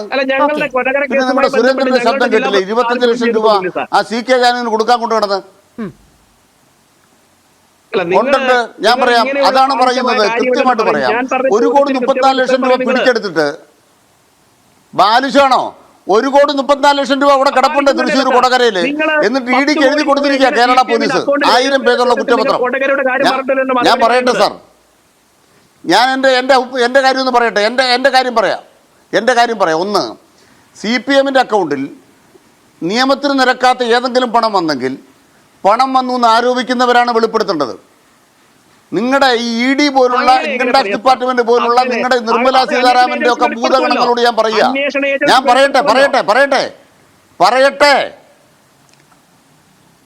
പറയട്ടെ. ആ അന്വേഷണ ഏജൻസികളോട് വെല്ലുവിളിക്കുകയാണ്. നിങ്ങളോടല്ല. നിങ്ങളൊക്കെ ഇന്നതല്ലേ ഉള്ളൂ. നിങ്ങളുടെ നേതാവുണ്ടല്ലോ, ആ നിർമ്മല സീതാരാമൻ. ഈ അന്വേഷണ ഏജൻസികളുടെ മേലെ ഇരിക്കുന്ന നിർമ്മല സീതാരാമനെ ഞാൻ വെല്ലുവിളിക്കുക. അമിത്ഷയെ വെല്ലുവിളിക്കുക. അല്ല, നരേന്ദ്രമോദിയെ വെല്ലുവിളിക്കുക. ഇനി കേരളത്തിൽ വരുന്നുണ്ടെങ്കിൽ അതൊന്ന് വെളിപ്പെടുത്തിയിട്ട് പോകും. ചുണയുണ്ടെങ്കിൽ നിങ്ങൾ കുറേ പണിയായിട്ട് ഇറങ്ങിയിരിക്കുന്നു. 1000 പേജുള്ള കുറ്റപത്രം 1,34,00,000 രൂപ പിടിച്ചിട്ട് പൈസ സഹിതം കേരള പോലീസ് ഏൽപ്പിച്ചിരിക്കുകയാണ്. ഒന്ന് പിടിക്ക്, ഇവന്മാരെ പിടിക്ക്, ഈ കള്ളന്മാരെ പിടിക്ക്. ഈ കള്ളന്മാരുടെ ഇന്ന് 3 കോടി രൂപയാണ് തമിഴ്നാട്ടിൽ പിടിച്ചിരിക്കുന്നത്. ആരാ കള്ളപ്പണം കൊണ്ടുകിടന്നത്? നിങ്ങളുടെ നേതാക്കന്മാരുടെ കള്ളപ്പണം ഇന്ന് പിടിച്ചിട്ടുണ്ട് തമിഴ്നാട്ടിൽ. എന്നിട്ട് വീരന്മാർ വന്നിട്ട് CPM വലിയ തുക. ഏത് വലിയ തുക? അല്പമെങ്കിലും അന്തസ്സുണ്ടെങ്കിൽ പറയൂ, ഏതാണ് സംശയകരമായ അതിലേക്ക് വന്ന പണം? ഒന്നാമത്തെ ചോദ്യം. രണ്ടാമത്തെ എൻ്റെ ചോദ്യം, തൃശ്ശൂരിലെ ബാങ്ക് ഓഫ് ഇന്ത്യയിലെ അക്കൗണ്ടുമായി ബന്ധപ്പെട്ട ED എന്തെങ്കിലും കടലാസ് ഇഷ്യൂ ചെയ്തിട്ടുണ്ടോ എന്ന എൻ്റെ വ്യക്തമായ ചോദ്യം. ED ഒരു കടലാസ് ഇഷ്യൂ ചെയ്തിട്ടില്ല. ഇൻകം ടാക്സ് ഡിപ്പാർട്ട്മെന്റ് ഒരു കാര്യമില്ലാതെ ചുമ്മാ അങ്ങ് ഫ്രീസ് ചെയ്തു, കാരണം പോലും പറയാതെ. എന്നിട്ട് നിങ്ങളെപ്പോലുള്ള കുറേ BJP നേതാക്കന്മാർ അതും ഇതും പറഞ്ഞുകൊണ്ട് നടക്കുകയാണ്. അത് നരേന്ദ്രമോദിയുടെ ഈ ഇലക്ട്രൽ ബോണ്ട് അഴിമതി വന്നപ്പോൾ നിങ്ങളുടെ മാനം പോയിട്ട് നിങ്ങൾ വഴി കൂടെ നടക്കാൻ മാർഗമില്ലായിട്ട് കെട്ടുകഥ ഉണ്ടാക്കുന്നതാണ്. അതൊക്കെ ഞങ്ങൾ നാട്ടുകാരോട് പറഞ്ഞോളാം. ഈ കെട്ടുകഥയാണ് ഇപ്പോൾ CPM പ്രതിനിധി പുറത്തു കൊണ്ടുവന്നത്. ഇനിയിപ്പോൾ കോൺഗ്രസിന്റെ ഇക്കാര്യത്തിൽ ഒരു റോൾ കൂടി നമുക്ക് അറിയേണ്ടതുണ്ട്. ശ്രീ അഡ്വക്കേറ്റ് വസന്ത് സിറിയക്ക്, ഈ ബാങ്കിൽ, ഇന്ത്യൻ ബാങ്ക്, ഈ ബാങ്കിൽ ഇത്തരത്തിൽ ഒരു പരിശോധന നടക്കുമ്പോൾ അത് മണത്തറിഞ്ഞ പോലെയാണ് അനിൽ അക്കരയും സംഘവും ഈ ബാങ്കിന്റെ മുന്നിൽ പാതിരാത്രിക്ക് വരുന്ന ഒരു സാഹചര്യമുണ്ടായത്. നിങ്ങളുടെ അടക്കം AICC-യുടെ അടക്കം അക്കൗണ്ട് മരവിപ്പിച്ചുകൊണ്ട് 1 രൂപ ചായ കുടിക്കാൻ പോലും 10 രൂപ എടുക്കാൻ കഴിയാത്ത സ്ഥിതിയിലാണ് നിങ്ങളുടെ കോൺഗ്രസിന്റെ അക്കൗണ്ട്. പക്ഷേ ഇവിടെ നോക്കൂ, CPM-ന് നേർക്ക് അത്തരത്തിലൊരു ഇൻകം ടാക്സിന്റെ പരിശോധന നടക്കുന്നു എന്നറിഞ്ഞപ്പോൾ അതെങ്ങനെയാണ് അറിഞ്ഞതെന്ന് ആർക്കും അറിയില്ല. മാധ്യമങ്ങളിലൊക്കെ വാർത്ത വരുന്നതിന് മുൻപേ അനിൽ അക്കരയും സംഘവും അവിടെ എത്തുന്ന ഒരു സാഹചര്യമുണ്ടായി. ഇവിടെ ഈ കേന്ദ്ര ഭരണാധികാരികളുടെ അമിത അധികാര വാഴ്ചയെ പിന്തുണയ്ക്കുന്നതിന് സമീപനം തൃശ്ശൂരിൽ നമുക്ക് കാണാൻ കഴിയുകയാണ്. അല്ല, അങ്ങനെ എനിക്ക് കുറച്ച് സമയം തരണം. കാര്യം ഈ ചർച്ചയുടെ പാതിയോളം സമയം പൂർത്തിയായി കഴിഞ്ഞു. ആ പാതിയുടെ ബഹുഭൂരിപക്ഷം CPM താങ്കൾ പറയൂ, താങ്കളുടെ ആവശ്യത്തിന് സമയം തരും. കാരണം അക്കാര്യത്തിൽ വളരെ വ്യക്തമായ ചില കാര്യങ്ങളിലേക്ക് പോകേണ്ടതുണ്ടായിരുന്നു. അതുകൊണ്ടാണ് ആ ചർച്ച അങ്ങനെ പോയത്. ഓക്കെ, താങ്കൾ പറയൂ. ഇനി സംസാരിക്കാനുള്ള ആൾ MG ആണ്. അദ്ദേഹം ഇടതു നിരീക്ഷകനാണ്. ഇപ്പൊ കോൺഗ്രസിന്റെ നിലപാട് പറയാൻ സമയം നൽകിയേ മതിയാകൂ. ഒന്ന്, ശ്രീ ഇടതു പ്രതിനിധി, പ്രിയപ്പെട്ട ഇടതു പ്രതിനിധി എന്താണ് പറയുന്നത്? കുടകരയുമായി ബന്ധപ്പെട്ട് BJP-യോട് ആക്രോശിക്കുകയാണ്. കുടകരയുമായി ബന്ധപ്പെട്ട് നിങ്ങൾ കള്ളന്മാരല്ലേ എന്ന് ചോദിക്കുമ്പോൾ ED എന്താണ് കോടതിയിൽ പറഞ്ഞത്? കുടകര കേസുമായി ബന്ധപ്പെട്ട അന്വേഷണ ഏജൻസിയുടെ കോടതിയിലെ സ്റ്റേറ്റ്മെന്റ് എന്താണ് എന്ന് അങ്ങേക്ക് അറിയാമോ? അന്വേഷണ ഏജൻസി കോടതിയിൽ പറയുന്നത് കേരളത്തിന്റെ സർക്കാരും അവിടുത്തെ പോലീസ് സംവിധാനവും കുടകര കുഴൽപ്പണ കേസുമായി ബന്ധപ്പെട്ട് ഞങ്ങളോട് സഹകരിക്കുന്നില്ല എന്ന് ഫയൽ മൂലം, സത്യവാങ്മൂലം കോടതിയിൽ സമർപ്പിച്ചിട്ടുണ്ട്. അപ്പൊ അതിന്റെ ഉത്തരം പറയണം. രണ്ടാമതായി, രാജ്യത്തൊട്ടാകെ പ്രതിപക്ഷത്തിന് നേരെ നടക്കുന്ന വേട്ടയാടലിന്റെ ഭാഗമാണ് ഇത് എന്നാണ് ഇപ്പോൾ ഞങ്ങൾ വിശ്വസിക്കുന്നത്. കാരണം EDക്ക് വളരെ കൃത്യമായി, ഇൻകം ടാക്സ് ഡിപ്പാർട്ട്മെന്റിനോ ഈ അക്കൗണ്ട് മരവിപ്പിച്ചതുമായി, അതായത് ഈ CPM-ന്റെ അക്കൗണ്ട് മരവിപ്പിച്ചത് രാജ്യവ്യാപകമായി പ്രതിപക്ഷത്തിനെതിരെ നടക്കുന്ന വേട്ടയാടലിന്റെ ഭാഗമാണെന്ന് താങ്കൾ സമ്മതിക്കുകയാണോ? അല്ല, മുഴുവൻ കേൾക്കും. ഇതാണ് ഞാൻ പറഞ്ഞ ഇടപെടരുതെന്ന്. കാര്യം ഈ വിഷയത്തിൽ അങ്ങനെ കംപ്ലീറ്റ് ചെയ്യാതെ അറ്റവും വാലും മുറിച്ചെടുത്ത് കട്ട് ചെയ്തിടാൻ പറ്റില്ല. അതുകൊണ്ടാണ് കേൾക്കൂ. അതായത് ഈ വിഷയത്തിൽ എന്തുകൊണ്ടാണ് ഇപ്പൊ നേരത്തെ ശ്രീ അനിൽകുമാർ ചോദിക്കുമ്പോൾ പോലും വ്യക്തമായ ഒരു ക്യാപ്സ്യൂൾ എങ്കിലും മേക്ക് ചെയ്യാൻ BJP-ക്ക് സാധിച്ചിട്ടില്ല. കേന്ദ്ര അന്വേഷണ ഏജൻസികൾക്ക് എന്തുകൊണ്ടാണ് ഇത് ഫ്രീസ് ചെയ്തത് എന്ന് വ്യക്തമായി പറയാൻ സാധിക്കുന്നില്ല. ഞങ്ങൾ സംശയിക്കുന്നത് ഇത് ചില വിലപേശലുകളുടെ ഭാഗമായാണോ എന്നാണ് ഞങ്ങളുടെ സംശയം. ഇപ്പോൾ തൽക്കാലത്തേക്ക് ഇതിങ്ങനെ ഫ്രീസ് ചെയ്യുന്നു. അതിന്റെ പുറത്ത് തൃശ്ശൂർ അടക്കം പല സീറ്റുകളിലുമുള്ള സെറ്റിൽമെന്റുകൾക്ക് വേണ്ടിയുള്ള വിലപേശൽ, ആ വിലപേശൽ നടത്താൻ വേണ്ടിയാണോ ഈ ഒരു വാഗ്വാദം എന്നുള്ള ഞങ്ങൾ സംശയിച്ചാൽ എന്താണ് അതിൽ സംശയം? എന്താണ് വ്യത്യാസമുള്ളത്? നോക്കൂ, ഇപ്പോ BJP പ്രതിനിധി തന്നെ നേരത്തെ കുറെ പേരുകൾ എടുത്തു പറഞ്ഞു. MK കണ്ണൻ. എന്താണ് MK കണ്ണൻ ഉണ്ടായത്? AC മൊയ്തീൻ, സഹകരണ വകുപ്പ് മന്ത്രി. ഇന്ത്യൻ ചരിത്രത്തിൽ ആദ്യമായി സഹകരണ വകുപ്പ് മന്ത്രിക്ക് നേരെ സഹകരണ സ്ഥാപനത്തിലെ അഴിമതി ആരോപണം വരുന്നു. അദ്ദേഹം സഹകരണ വകുപ്പ് മന്ത്രി മാത്രമായിരുന്നില്ല ഈ സംഭവം നടക്കുമ്പോൾ CPM-ന്റെ ജില്ലാ സെക്രട്ടറി കൂടിയാണ്. എവിടെ പോയി നിൽക്കുന്നു BJP-യുടെ പ്രതിനിധി? നിങ്ങളുടെ അന്വേഷണ ഏജൻസികളുടെ കേസുകൾ നിങ്ങൾ സെറ്റിൽ ചെയ്തു എന്നാണ് ഞങ്ങൾ ആരോപിക്കുന്നത്. എന്തുകൊണ്ടാണ് ബാക്കി സംസ്ഥാനങ്ങളിലുള്ള വേഗത, സ്പീഡ്, ഒരു പവർ പ്ലസ് ED എന്താണ് കേരളത്തിൽ മാത്രം ഇല്ലാത്തത്?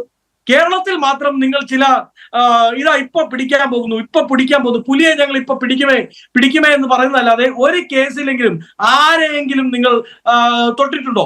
ഇനി ലൈഫ് മിഷനുമായി ബന്ധപ്പെട്ട് നിങ്ങൾ അന്വേഷണവുമായി കടന്നു വന്നു. ലൈഫ് മിഷൻ കേസിൽ പ്ലേസ് ഓഫ് ഒക്കുറൻസിൽ പോലും അന്വേഷണ ഏജൻസി എത്തിയിട്ടില്ല. പ്ലേസ് ഓഫ് ഒക്കുറൻസ് എന്ന് പറയുന്നതാണ് ഒരു അന്വേഷണ ഏജൻസി ഏറ്റവും ആദ്യം എത്തപ്പെടേണ്ട സ്ഥലം. പ്ലേസ് ഓഫ് ഒക്കുറൻസ് എവിടെയാണ്? ലൈഫ് മിഷൻ ചെയർമാന്റെ ഓഫീസ്. ആരാണ് ലൈഫ് മിഷന്റെ ചെയർമാൻ? ലൈഫ് മിഷൻ ചെയർമാൻ എന്ന് പറയുന്നത് മുഖ്യമന്ത്രിയാണ്. അതുമായി ബന്ധപ്പെട്ട് മുഖ്യമന്ത്രിയുടെ പ്രൈവറ്റ് സെക്രട്ടറി അടക്കം, പ്രിൻസിപ്പൽ സെക്രട്ടറി അടക്കം അറസ്റ്റ് ചെയ്ത് സിനിമാ സെറ്റിലേക്ക് സിനിമ നടൻ പോകുന്ന പോലെ കൈ ഉയർത്തി കാണിച്ച് പോയിട്ട് പോലും മുഖ്യമന്ത്രിയുടെ ഓഫീസിലേക്ക് അന്വേഷണ ഏജൻസി എത്തുന്നില്ല. പിന്നെ എന്ത് അന്വേഷണമാണ് നടക്കുന്നത്? കേന്ദ്ര അന്വേഷണ ഏജൻസികൾ ചില സെറ്റിൽമെന്റുകൾക്ക് വേണ്ടി ഇതാ പേടിപ്പിച്ചും പീഡിപ്പിച്ചും ഞങ്ങൾ ഇപ്പൊ പിടിക്കും എന്ന് പറയുകയാണ് എന്നതാണ് ഞങ്ങളുടെ ആരോപണം. അതിൽ യാതൊരു സംശയവും വേണ്ട. അതുകൊണ്ടാണ് അനിൽ അക്കരെ അടക്കമുള്ളവർ അവിടെ എത്തുന്നത്. ഞങ്ങൾ വളരെ വിജിലന്റ് ആണ്. ഈ കേസിൽ തെറ്റ് സംഭവിച്ചിട്ടുണ്ടെങ്കിൽ, ഈ കരുവന്നൂരിലെ കാര്യത്തിലൊക്കെ എന്താണ്, ആർക്കാണ് തെറ്റ് സംഭവിച്ചിട്ടില്ല എന്ന് പറയുന്നത്? ഇപ്പം എന്താണ് ഇടതു പ്രതിനിധി പറയാണ്, കരുവന്നൂർ പോലെ ചെറിയ ചില കാര്യങ്ങൾ കാണിച്ച് ഞങ്ങളെ ഭീഷണിപ്പെടുത്താൻ നോക്കുന്നോ? കരുവന്നൂരിൽ ഒരു ഫിലോമിന ഉണ്ടായിരുന്നു സാർ. കരുവന്നൂരിൽ അതിനുശേഷം കൊല ചെയ്യപ്പെട്ട നിങ്ങൾ ഫണ്ട് നിങ്ങളുടെ KPCC നേതാവായിരുന്ന KM എബ്രഹാം ഇപ്പോൾ എവിടെയാണ്? അവിടെ പുൽപ്പള്ളി മറക്കണ്ട. അല്ല, പുൽപ്പള്ളിയിലുള്ളവരാരും ഇന്ന് പാർട്ടിക്കകത്തില്ല കേട്ടോ. പുൽപ്പള്ളി കേസുമായി ബന്ധപ്പെട്ടവരാരും ഇന്ന് ഈ കോൺഗ്രസ് പാർട്ടിക്കകത്തില്ല. CPM-ന്റെ കാര്യത്തിലും അങ്ങനെ തന്നെയാണ്. അതിൽ ഏതെങ്കിലും വിധത്തിൽ ഒരു ക്രമക്കേട് നടത്തിയിട്ടുണ്ട് എന്ന് കണ്ടെത്തിയവരെ മുഴുവൻ സംഘടനാപരമായി നടപടിയെടുത്തിട്ടുണ്ട് CPM. ഞാൻ അങ്ങയിലേക്ക് വരാം. അങ്ങ് പറയുന്നത് വിലപേശലാണ്. അതിൽ വളരെ കൃത്യമായി CPM-ന്റെ പ്രതിനിധിക്ക് മറുപടി പറയാനുണ്ടാകും. ഇപ്പോൾ മുതിർന്ന മാധ്യമപ്രവർത്തകൻ M ജയചന്ദ്രനിലേക്ക് പോവുകയാണ്.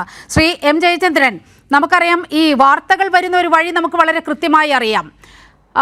നമുക്ക് ആലത്തൂർ BJP-യുടെ ഒരു സ്ഥാനാർത്ഥിയുണ്ടല്ലോ, സരസു ടീച്ചർ പ്രധാനമന്ത്രിയുമായി നടത്തിയ ഒരു ഫോൺ സംഭാഷണം വളരെ വൈറലായൊരു ഫോൺ സംഭാഷണമാണ്. അതായത് പറഞ്ഞു പറയിപ്പിക്കുന്ന വിധത്തിലാണ് അത്തരത്തിൽ അവരുടെ ഒരു ശബ്ദശകലങ്ങളൊക്കെ കേട്ടാൽ മനസ്സിലാകുന്നത്. കരുവന്നൂർ വിഷയം സരസു ടീച്ചർ മുന്നോട്ട് വെക്കുകയാണ്. കരുവന്നൂരിൽ എന്ത് സംഭവിച്ചാലും നടപടിയെടുക്കുമെന്ന് മോദി അങ്ങ് പ്രഖ്യാപിക്കുകയാണ്. ഇപ്പോൾ മോദി വരാൻ പോകുന്നു. കരുവന്നൂർ കേന്ദ്രീകരിച്ച് കരുവന്നൂർ പ്രദേശം മുൻനിർത്തി ഒരു പൊതുയോഗമൊക്കെ സംഘടിപ്പിച്ച് അവിടെ റോഡ് ഷോയൊക്കെ നടത്തി ഈ പ്രശ്നം പൊതുജന മധ്യത്തിൽ ആളിക്കത്തിക്കാനുള്ള ഒരു ശ്രമം അവർ നടത്തുന്നു എന്നാണ് മനസ്സിലാകുന്നത്. നമുക്കറിയാം 2 തവണ സ്ഥാനാർത്ഥി പ്രഖ്യാപനം വരുന്നതിന് മുമ്പേ 2 തവണ സുരേഷ് ഗോപിക്ക് വേണ്ടി നരേന്ദ്രമോദി നേരിട്ട് കളത്തിലിറങ്ങുകയാണ് തൃശ്ശൂർ ചെയ്തത്. ഇപ്പോൾ പ്രഖ്യാപനത്തിന് ശേഷം വരാൻ പോകുന്നു. അതായത് തൃശ്ശൂർ പിടിക്കുക എന്നുള്ളത് ഇവരുടെ വലിയ അജണ്ടയാണ്. ആ അജണ്ടയ്ക്ക് അന്വേഷണ ഏജൻസികളെയും കൂട്ടു നിർത്താൻ ശ്രമിക്കുന്നു എന്നല്ലേ ഈ ഘട്ടത്തിൽ മനസ്സിലാക്കേണ്ടത്?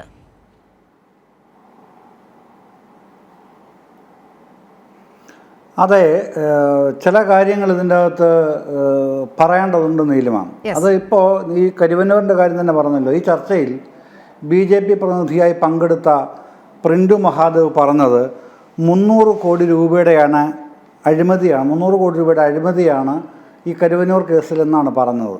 അവിടെ മുതൽ ഞാൻ തുടങ്ങാം, നീട്ടിക്കൊണ്ട് പോകാതെ പെട്ടെന്ന് അവസാനിപ്പിക്കുകയും ചെയ്യാം കേട്ടോ.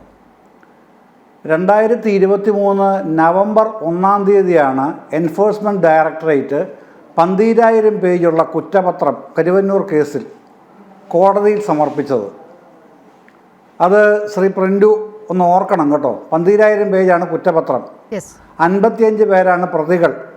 ആ പ്രതികളിൽ പ്രതിസ്ഥാനത്തുണ്ടായിരുന്ന 1-2 പേരെ മാപ്പുസാക്ഷികളാക്കി, സുനിൽകുമാറും ബിജു കരീമും. അത് വേറൊരു കാര്യം. പക്ഷേ പ്രിൻഡു ഇപ്പോൾ പറഞ്ഞ 300 കോടി രൂപയുണ്ടല്ലോ, അത് ED അംഗീകരിച്ചിട്ടില്ലെന്ന്. ED കോടതി കൊടുത്ത എത്ര രൂപയാണെന്നറിയാമോ? 60 കോടി രൂപ. 60 കോടി രൂപയാണത്രേ കരുവന്നൂരിൽ EDയുടെ അന്വേഷണത്തിൽ കിട്ടിയ അഴിമതി നടന്ന തുകയുടെ സംഖ്യ, വലിപ്പം അത്രയാണ്, 60 കോടി. നിങ്ങളെത്രയാണ് പറയുന്നത്? 300 കോടി. അത് PMLA കോടതി കൊടുത്തതാണ് കേട്ടോ. ED എറണാകുളത്തെ കലൂരിലുള്ള PMLA കോടതി കൊടുത്ത 12,000 പേർ റിപ്പോർട്ടിൻ്റെ ഉള്ളടക്കമാണ് ഞാനീ പറയുന്നത്. പിന്നെ എവിടെ നിന്നാണ് നിങ്ങൾക്ക് 300 കോടി കിട്ടിയത്? അത് പറയണ്ടേ? പിന്നെ ഏറ്റവും വിചിത്രമായ അടുത്ത ദിവസങ്ങളിലിറങ്ങിയ വേറൊരു കഥയുണ്ട്. ED പറഞ്ഞു, എന്താണ് പറഞ്ഞത്? CPIMന് കരുവന്നൂരിൽ 5 രഹസ്യ അക്കൗണ്ടുകളുണ്ട്. അതാണ് ഏറ്റവും പുതിയ വെർഷൻ, അതാണല്ലോ 5 രഹസ്യ അക്കൗണ്ടുകൾ. ഇപ്പോൾ ഈ ബാങ്ക് ഓഫ് ഇന്ത്യയിലും രഹസ്യ അക്കൗണ്ടിൻ്റെ കാര്യമാണല്ലോ പറഞ്ഞത്. അതുകൊണ്ടാണ് ഞാൻ ആ രഹസ്യ അക്കൗണ്ട് ഒന്ന് പൊട്ടിക്കുകയാണ് ഇവിടെ. കേരളത്തിലെ കൈരളിയുടെ പ്രേക്ഷകർ അത് ഒന്ന് കാണുകയും കേൾക്കുകയും ചെയ്യട്ടെ. ഈ 5 അക്കൗണ്ട് എന്ന് പറയുന്നത്, ഒന്ന് account number 9513 CPIM Porathussery building fund. പിന്നെ അതിൽ ആ അക്കൗണ്ടിൽ ഇപ്പോൾ ബാലൻസ് ഉള്ളത് 1240 രൂപ. Account number 2 CPIM area conference souvenir committee. ആ അക്കൗണ്ടിൽ ബാക്കിയുള്ളത് 87,474 രൂപ. Account number 3 CPIM Purathad branch committee. ആ അക്കൗണ്ടിൽ ബാക്കിയുള്ളത് 118 രൂപ. Account number 4 CPIM Purathussery north local committee. അക്കൗണ്ടിൽ ബാക്കിയുള്ളത് 760 രൂപ. Account number 5 CPIM Purathussery south local committee. ആ അക്കൗണ്ടിൽ ബാക്കിയുള്ളത് 1293 രൂപ. ഇതാണ് രഹസ്യ അക്കൗണ്ട് എന്ന് പറയുന്നത്. ഈ രഹസ്യ അക്കൗണ്ട് ആണെങ്കിൽ എനിക്കിതിൻ്റെ ഡീറ്റെയിൽസ് കിട്ടില്ലല്ലോ. ഇത് കേരളം ഈ ഇത്തരം നുണകൾ അറിയണം എന്നുള്ളതുകൊണ്ടാണ് കഷ്ടപ്പെട്ട് ഈ ഡീറ്റെയിൽസ് എടുത്ത് ഇവിടെ ഇപ്പോൾ അത് പറയുന്നത്. ഇതേ നുണയുടെ എക്സ്റ്റൻഷനാണ് ഈ ബാങ്ക് ഓഫ് ഇന്ത്യയുടെ കേസിൽ സംഭവിച്ചിരിക്കുന്നത്. പ്രിൻഡു, എന്താണെന്നറിയാമോ? RBIയുടെ റിസർവ് ബാങ്ക് ഓഫ് ഇന്ത്യയുടെ ഒരു സ്റ്റാൻഡിങ് ഇൻസ്ട്രക്ഷൻ ഉണ്ട്. ഇപ്പോൾ നമ്മൾ സംസാരിക്കുന്ന സമയത്തും ആ ഇൻസ്ട്രക്ഷൻ സ്റ്റാൻഡിങ് തന്നെയാണ്. ഏത് ബാങ്കിലാണെങ്കിലും ശരി, നാഷണലൈസ്ഡ് ബാങ്കിൽ RBI ആയിട്ട് കമ്മ്യൂണിക്കേറ്റ് ചെയ്യുന്ന ഏത് ബാങ്കിലും 5 ലക്ഷം രൂപയിൽ കൂടുതൽ ഒരാളോ സ്ഥാപനമോ ഡെപ്പോസിറ്റ് ചെയ്താൽ അത് അന്ന് തന്നെ RBI അറിയിക്കണം. അത് സ്റ്റാൻഡിങ് ഇൻസ്ട്രക്ഷനാണ്. അപ്പോൾ ഈ പറയുന്ന ബാങ്ക് ഓഫ് ഇന്ത്യയിലെ ജോലി ശമ്പളം വാങ്ങിക്കുന്ന ഉദ്യോഗസ്ഥന്മാർ അവരുടെ പണി ചെയ്തില്ലെങ്കിൽ RBI ആദ്യം ചോദിക്കണം ഉദ്യോഗസ്ഥന്മാരോട്. എന്നിട്ട് വേണം ബാക്കിയുള്ളവരുടെ നെഞ്ചത്തേക്ക് കയറാൻ ഇറങ്ങി തിരിക്കാൻ. അതല്ലേ പിന്നെ ചെയ്യേണ്ട പണി? അതല്ലേ ഈ പറയുന്ന ഏതെങ്കിലും തുകയിൽ ഈ മറ്റത് മാറ്റി നിർത്തുക, കരുവന്നൂർ മാറ്റി നിർത്തുക, ഇന്ത്യൻ ബാങ്കിലേക്ക് മാത്രം വരികയാണ്. ഈ തുകയിൽ ഏതെങ്കിലും തരത്തിലുള്ള താങ്കൾ ഒരുപാട് വിശദീകരിക്കാൻ ശ്രമിച്ച് പാഴായിപ്പോയ കേസുണ്ടല്ലോ, താങ്കളുടെ സ്വന്തം കേസ്, ഈ ബാങ്ക് ഓഫ് ഇന്ത്യയുടെ കേസ്, അതിൽ ഇപ്പോൾ ഇലക്ഷൻ നടക്കുകയാണ്. ഇതിൻ്റെ ചെലവിൻ്റെ കാശ് ഏപ്രിൽ 2-ാം തീയതി എടുത്ത് 1 കോടി രൂപയാണ് ഇപ്പോഴത്തെ പ്രശ്നം. അതിപ്പോൾ കൊടുക്കാൻ ഒരാൾക്കും ആവശ്യപ്പെടാൻ പറ്റില്ല എന്ന്. ഇലക്ഷൻ കമ്മീഷൻ ഓഫ് ഇന്ത്യക്ക് ഈ ഇലക്ഷൻ കഴിഞ്ഞിട്ടാണ്, അതും കഴിഞ്ഞ് 3 മാസം കൊടുത്താൽ മതി കണക്ക്. അങ്ങനെയാണ് ജനപ്രാതിനിധ്യ നിയമത്തിൽ വ്യവസ്ഥ ചെയ്തിട്ടുള്ളത്. 1951 നിലവിൽ വന്ന ആ ജനപ്രാതിനിധ്യ നിയമം ഇവിടെ ഭേദഗതി ചെയ്തിട്ടില്ല. ഇലക്ട്രൽ ബോണ്ടിന് ഭേദഗതി ചെയ്തിട്ടുണ്ട് 2 കാര്യങ്ങൾ, അതിരിക്കട്ടെ. ബാക്കി ഇപ്പോഴും നിൽക്കുന്ന അത് തന്നെയാണ്. അതിൻ്റെ അകത്ത് എങ്ങനെയാണ് എൻഫോഴ്സ്മെൻറ്റ് ഡയറക്ടറേറ്റിനോ IT-ക്കോ കയറി എന്തിനാണ് ഈ കാശ് ഇപ്പോൾ എടുത്തതെന്ന് ചോദിക്കാൻ അധികാരം എന്താ ഉള്ളത്? ഇനി ഒരധികാരമില്ലവരും കേന്ദ്ര ഏജൻസിയാണ്, ഇലക്ഷനാണ്, BJPക്ക് താല്പര്യങ്ങളുണ്ട്, ചോദിച്ചോളൂ. പക്ഷെ നിയമാനുസൃതം വേണ്ട ചോദിക്കാൻ. ഒരു നോട്ടീസ് കൊടുത്ത് നിങ്ങളുടെ ഇങ്ങനെ അനധികൃതമായ പണം ഇതിൻ്റെ അകത്ത് കാണുന്നുണ്ടല്ലോ, എങ്ങനെയാണ് ഇതിൻ്റെ സോഴ്സ് ഓഫ് ഇൻകം എന്താണ്, നിങ്ങൾ എങ്ങനെയാണ് ഇതിൻ്റെ ഡിസ്ബേഴ്സ്മെൻറ്റ് എങ്ങനെയാണ് എന്നൊക്കെ ഒരു നോട്ടീസ് കൊടുത്തോ. അല്ലാതെ നോട്ടീസ് കൊടുക്കാതെ കയറി കഴുത്തിന് കത്തി വെക്കുന്നത് പോലെ പിടിമുറുക്കാനായിട്ട് ഇതെന്താ ചന്തയിൽ നടക്കുന്ന ആക്രി കച്ചവടമോ അല്ലെങ്കിൽ പിടിച്ചുപറിയോ മറ്റിടപാടോ എന്തെങ്കിലും ആണോ? അങ്ങനെയാണോ IT ഡിപ്പാർട്ട്മെൻറ്റ് വിചാരിക്കുന്നത്? ഇതെവിടെ പോയി നിൽക്കും? ഇനി അങ്ങനെ അന്വേഷണത്തിൻ്റെ തുടക്കത്തിലല്ല, ഒടുവിൽ എന്തെങ്കിലും തരത്തിലുള്ള ഒരു ഈ വിവരവിനിമയം നടന്നിട്ടില്ല എങ്കിൽ നിയമം പറയുന്നുണ്ട്, IT നിയമം പറയുന്നുണ്ട്, ആദായനികുതി വകുപ്പിൻ്റെ നിയമത്തിൽ വ്യക്തമായി പറയുന്നുണ്ട്, അങ്ങനെ വിവരവിനിമയം നടന്നിട്ടില്ലെങ്കിൽ ആദായനികുതി വകുപ്പിൻ്റെ നിയമപ്രകാരമുള്ള പെനാൽറ്റി ഒടുക്കിയാൽ മതിയെന്ന്. ഇതൊക്കെ സ്റ്റാൻഡിങ് ഇൻസ്ട്രക്ഷൻസ് ആൻഡ് സ്റ്റാൻഡിങ് ഓർഡേഴ്സാണ്. ഇത് നിലനിൽക്കുകയാണ് ഇത്തരത്തിലുള്ള കടന്നുകയറ്റം ഇലക്ഷൻ മധ്യത്തിൽ നടത്തിക്കൊണ്ടിരിക്കുന്നത്. അതുതന്നെയാണ് നിവൃത്തിയില്ലാതെയാണെങ്കിലും വസന്ത് അംഗീകരിച്ചത് ഞങ്ങൾ സംശയിക്കുന്നു. ഏതാണ് ഈ ഇലക്ഷനുമായി ബന്ധപ്പെട്ട് പ്രതിപക്ഷ പാർട്ടികളെ ആകെ വേട്ടയാടുന്ന തരത്തിലേക്ക് ഇത് മാറുകയാണോ? ഇവിടെ അങ്ങനെയല്ല വരാൻ പോകുന്നത്. കോൺഗ്രസിന് വേറെ ഒരുപാട് അപ്രിഹെൻഷൻസ് ഉണ്ടാവും. പക്ഷേ ഇത് പ്രശ്നം വേറെയാണ്. ഇത് ഇല്ലാത്ത കാര്യങ്ങൾ ഞാൻ പറഞ്ഞില്ല. 60 കോടി രൂപ നിങ്ങളുടെ ED പറഞ്ഞത് നവംബർ 1-നാണ് 12,000 പേജുള്ള കുറ്റപത്രം കൊടുത്തിട്ട് 60 കോടി എന്നേ പറഞ്ഞുള്ളൂ. ഇപ്പം ഇവരെ കാണിച്ച വൃത്തികേടിന് ആരോട് സമാധാനം പറയും? എവിടെ ചെന്ന് ചോദിക്കും? എവിടെ ചെന്ന് നിൽക്കും ഈ IT വകുപ്പ്? എവിടെ നിൽക്കാൻ കഴിയില്ല. അടിമുടി ചീട്ടുകൊട്ടാരം പോലെ തകരുകയല്ലാതെ ഇക്കാര്യത്തിൽ നിയമവ്യവസ്ഥ നിലനിൽക്കുന്ന രാജ്യമാണ് ഇന്ത്യ. ഇവിടെ ഒന്നും ചെയ്യാൻ കഴിയില്ല. ശ്രീ പ്രിന്റു മഹാദേവ്, ഒട്ടേറെ ചോദ്യങ്ങൾക്ക് താങ്കൾ മറുപടി പറയേണ്ടതുണ്ട്. CPIM നിയമപരമായി ഈ വിഷയത്തെ സമീപിക്കാൻ ഒരുങ്ങുകയാണ്. അത് സംബന്ധിച്ച് സംസ്ഥാന സെക്രട്ടറി ഉൾപ്പെടെയുള്ളവർ അക്കാര്യം പറയുക കൂടി ചെയ്തിരിക്കുന്നു. ഒരു വിധത്തിലുള്ള നിയമ നടപടികളോ കീഴ്വഴക്കമോ അനുസരിച്ചുകൊണ്ടല്ല ഈ ബാങ്കിൻ്റെ കാര്യത്തിൽ ഈ അക്കൗണ്ട് ഫ്രീസ് ചെയ്യുന്നൊരു സാഹചര്യം ഉണ്ടായത് എന്ന് വളരെ വ്യക്തമാകുകയാണ്. തീർച്ചയായും അതില് ജയചന്ദ്ര സാർ നേരത്തെ അവതരിപ്പിച്ച CPM-ന്റെ 5 അക്കൗണ്ടുകളുടെ മിനിമം ബാലൻസ് തുക അറിഞ്ഞപ്പോൾ വളരെ സന്തോഷം. ഒരു കട്ടൻ ചായയും പരിപ്പുവടയും മേടിക്കാൻ പോലും പണമില്ലാത്ത ഒരു ദുർബല പാർട്ടിയാണ് CPM എന്നുള്ള കാര്യം അത് കൃത്യമായിട്ട് കണക്ക് കൊടുത്തപ്പോൾ എനിക്ക് നോക്കിയപ്പോൾ 1000 രൂപ മിനിമം ബാലൻസ് ഇല്ലാത്ത ഒരു പാർട്ടി, അത് ജനങ്ങൾ വിശ്വസിച്ചോളും. അദ്ദേഹം പറഞ്ഞല്ലോ ജനങ്ങളുടെ വിശ്വാസത്തിലെടുക്കാൻ വേണ്ടി പരിശോധിക്കാം. അല്ല ഞാൻ പറഞ്ഞത് അപ്പോൾ തന്നെ മനസ്സിലാക്കാമല്ലോ. മിനിമം ബാലൻസ് 1000-ൽ താഴെ വെച്ചുകൊണ്ട് 5 അക്കൗണ്ടുകളാണ് CPM പോലെയുള്ള ഒരു പ്രസ്ഥാനത്തിനുണ്ട് എന്ന് പറയുമ്പോൾ തന്നെ അതിന്റെ വസ്തുത എത്രത്തോളം ഉണ്ടെന്നും അതിനകത്ത് നടക്കുന്ന നാടകം എന്താണെന്ന് കൃത്യമായിട്ട് മനസ്സിലാകുമല്ലോ. നിങ്ങളുടെ സോഴ്സിനെ ഉദ്ദേശിച്ചുകൊണ്ട് മാധ്യമങ്ങൾ പ്രചരിപ്പിച്ചതാണ് ഈ 5 രഹസ്യ അക്കൗണ്ടുകൾ എന്നൊക്കെ ഉള്ളത്. അതിനെക്കുറിച്ചാണ് അദ്ദേഹം പറഞ്ഞത്, അല്ലാതെ CPM-ന്റെ മൊത്തത്തിലുള്ള അക്കൗണ്ടുകളെ കുറിച്ചൊന്നുമല്ല. ഞാൻ വരട്ടെ. ED അന്വേഷിക്കുന്ന സമയത്ത് സ്വാഭാവികമായിട്ട് വിവരങ്ങൾ വരുമല്ലോ. രണ്ടാമത്തെ ഒരു കാര്യം, നേരത്തെ വസന്ത് ഈ CPM-ന്റെ ഈ ഒരു കരിവന്നൂർ കേസ് അല്ലെങ്കിൽ ഈ ബാങ്ക് ഓഫ് ഇന്ത്യയുടെ അക്കൗണ്ടുമായി ബന്ധപ്പെട്ട കാര്യത്തിൽ അദ്ദേഹം ഒരു പ്രതിപക്ഷ വേട്ടയുടെ ഭാഗമായിട്ടാണ് BJP ചെയ്തു എന്ന് പറഞ്ഞ അഭിപ്രായം വസന്തിനുണ്ടായിരിക്കാം. പക്ഷെ തൃശ്ശൂരിലെ അനിലക്കരയ്ക്കോ DCC പ്രസിഡന്റിനോ ഇവിടെ മത്സരിക്കുന്ന മുരളീധരനോ TN പ്രതാപനോ ഈ അഭിപ്രായമാണെന്നുള്ള കാര്യം കൂടി വസന്ത് ഒന്ന് പറയണം. നിങ്ങൾ ഈ ആഗോളതല കോൺഗ്രസിന്റെ അക്കൗണ്ടുമായി ബന്ധപ്പെട്ട കാര്യത്തെ കരിവന്നൂരുമായി ബന്ധപ്പെട്ട് റിലേറ്റ് ചെയ്ത് നിൽക്കുന്ന ഈ CPM-ന്റെ അക്കൗണ്ടിനെ അങ്ങനെ നിങ്ങൾ ബന്ധിപ്പിച്ച് പറയുന്നത് വസന്ത് ഒന്നും കൂടി അത് പരിശോധിക്കണം. വേണമെങ്കിൽ നിങ്ങൾ അന്ധമായി BJP വിരോധം കൊണ്ടൊക്കെ പറയാം. ഞാൻ തൃശ്ശൂർ ജില്ലയിൽ നിൽക്കുന്ന ഒരാളും ഇവിടെ പ്രവർത്തിക്കുന്ന ഒരാളും കൂടിയാണ്. അതിന്റെ പശ്ചാത്തലത്തിലാണ് ഞാൻ ഈ പറയുന്നത്. രണ്ടാമത്തെ ഒരു കാര്യം, ഇതിനകത്ത് കൃത്യമായിട്ട് നിയമപ്രശ്നങ്ങൾ ഉണ്ടെങ്കിൽ നിയമപരമായിട്ട് CPM-നെ നേരിടാം. പിന്നെ ഇൻകം ടാക്സ് ഡിപ്പാർട്ട്മെന്റ് പറഞ്ഞൊരു സർജിക്കൽ സ്ട്രൈക്ക് ആണ്. കാരണം കരിവന്നൂർ ബാങ്കുമായി ബന്ധപ്പെട്ട് റിലേറ്റ് നിൽക്കുന്ന ഒരുപാട് സംഗതികളുണ്ട്. ഞാൻ നേരത്തെ പറഞ്ഞല്ലോ, CPM-ന്റെ ഏരിയ കമ്മിറ്റികളുടെ അടക്കം 25ഓളം ദുരൂഹമായിട്ടുള്ള അക്കൗണ്ടുകൾ ED-യുടെ നിരീക്ഷണത്തിലാണ്. അതിൽ ഏറ്റവും പ്രധാനപ്പെട്ട നിരീക്ഷണത്തിൽപ്പെട്ട ഒരു അക്കൗണ്ടാണ് ഇത്. അതുമായി ബന്ധപ്പെട്ട് ഇൻകം ടാക്സിന് നമുക്കറിയാലോ, ചില സന്ദർഭങ്ങളിൽ, ചില സാഹചര്യങ്ങളിൽ ഒരു സർജിക്കൽ സ്ട്രൈക്ക് എന്ന രീതിയിൽ നോട്ടീസ് പോലും നോക്കാതെ ഒരു സർജിക്കൽ സ്ട്രൈക്ക് ED നടത്തുന്നു. ശ്രീ അനിൽകുമാർ, ഞാൻ അങ്ങയിലേക്ക് വരാം. ശ്രീ അനിൽകുമാർ, ഇത്തരത്തിൽ വളരെ പെട്ടെന്നൊരു സർജിക്കൽ സ്ട്രൈക്ക് IT ഡിപ്പാർട്ട്മെന്റിന്റെ ഭാഗത്ത് നിന്ന് ഉണ്ടായതിന് പിന്നിൽ ചെറിയൊരു കഥ കൂടിയുണ്ട്. ആ ഒരു പശ്ചാത്തലം കൂടി നമ്മളൊന്ന് അറിയേണ്ടതുണ്ട്. അതായത് ഈ പോണ്ടിച്ചേരിയിൽ നടന്ന വാഹന രജിസ്ട്രേഷനുമായി ബന്ധപ്പെട്ട് സുരേഷ് ഗോപിക്കെതിരെ ചില ആരോപണങ്ങളും കേസുമൊക്കെ നിലനിൽക്കുന്നുണ്ടല്ലോ. ആ 30 ലക്ഷം രൂപയുടെ നികുതി വെട്ടിപ്പ് ശ്രീ സുരേഷ് ഗോപി നടത്തി എന്നൊക്കെയാണല്ലോ ആ കേസുമായി ബന്ധപ്പെട്ടുള്ളത്. ഇതിൽ എറണാകുളം CJM കോടതിയുടെ ഒരു വിധി വന്നിരുന്നു കഴിഞ്ഞ ദിവസം. വിചാരണ തുടരാം, സുരേഷ് ഗോപിക്കെതിരെ ഈ കേസിൽ വിചാരണ തുടരാം, വിചാരണ അവസാനിപ്പിച്ച് ഈ കേസ് ഒഴിവാക്കണമെന്നായിരുന്നു അദ്ദേഹത്തിന്റെ ആവശ്യം.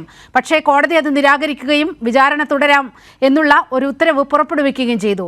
ഇതിന്റെ തൊട്ടുപുറകിലാണ് ഇത്തരത്തിൽ ഇന്ത്യ ബാങ്കിൽ കയറി ഈ അക്കൗണ്ട് മരവിപ്പിക്കൽ ഉണ്ടായത്. ഇത് ആകസ്മികമാണോ?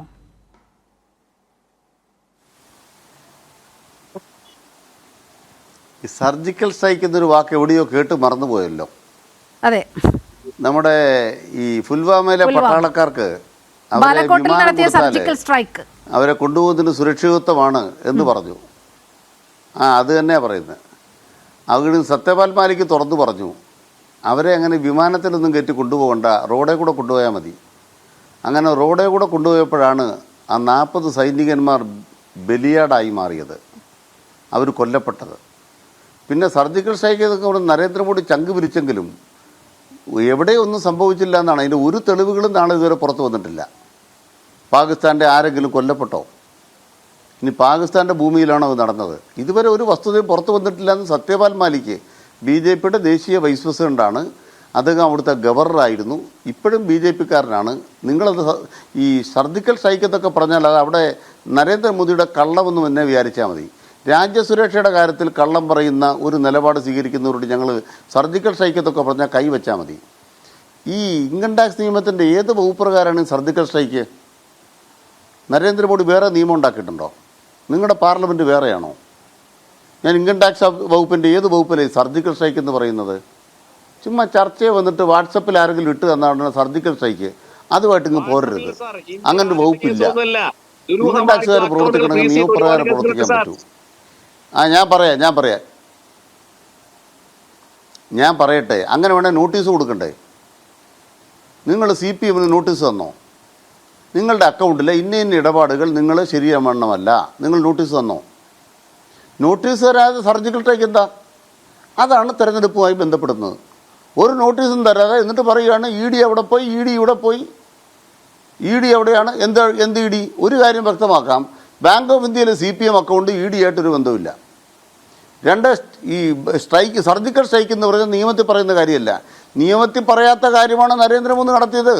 ഗുജറാത്ത് വംശഹത്യയിൽ ആളുകളെ കൊന്നുതള്ളിയിട്ട് ഒരു കേസ് പോലും എടുക്കാൻ തയ്യാറാകാതിരുന്ന ആ നരേന്ദ്രമോദിയുടെ നിയമരാഹിത്യം പ്രധാനമന്ത്രി സ്ഥാനത്തിരുന്നുകൊണ്ട് മണിപ്പൂർ നടപ്പാക്കി.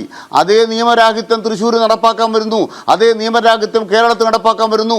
ഇത് കേരളമാണ്, സമ്മതിക്കില്ല. നരേന്ദ്രമോദിയല്ല, 1000 മോദിമാർ വന്നാലും പിന്നെ അമിത്ഷാ വന്നാലും നദ്ദ വന്നാലും ഇത് കേരളത്തിൽ നടക്കൂലെന്നേ. നിങ്ങളോട് ഞങ്ങൾ പറയുന്നത് തൻ്റെ ഇടത്തോടെയാണ് പറയുന്നത്. ഒരു ചുക്കം ചെയ്യത്തില്ല ഞങ്ങൾ 1000 തവണ പറയുകയാണ്. കാരണം തെറ്റായൊരു കാര്യം എൻ്റെ അകത്തില്ല.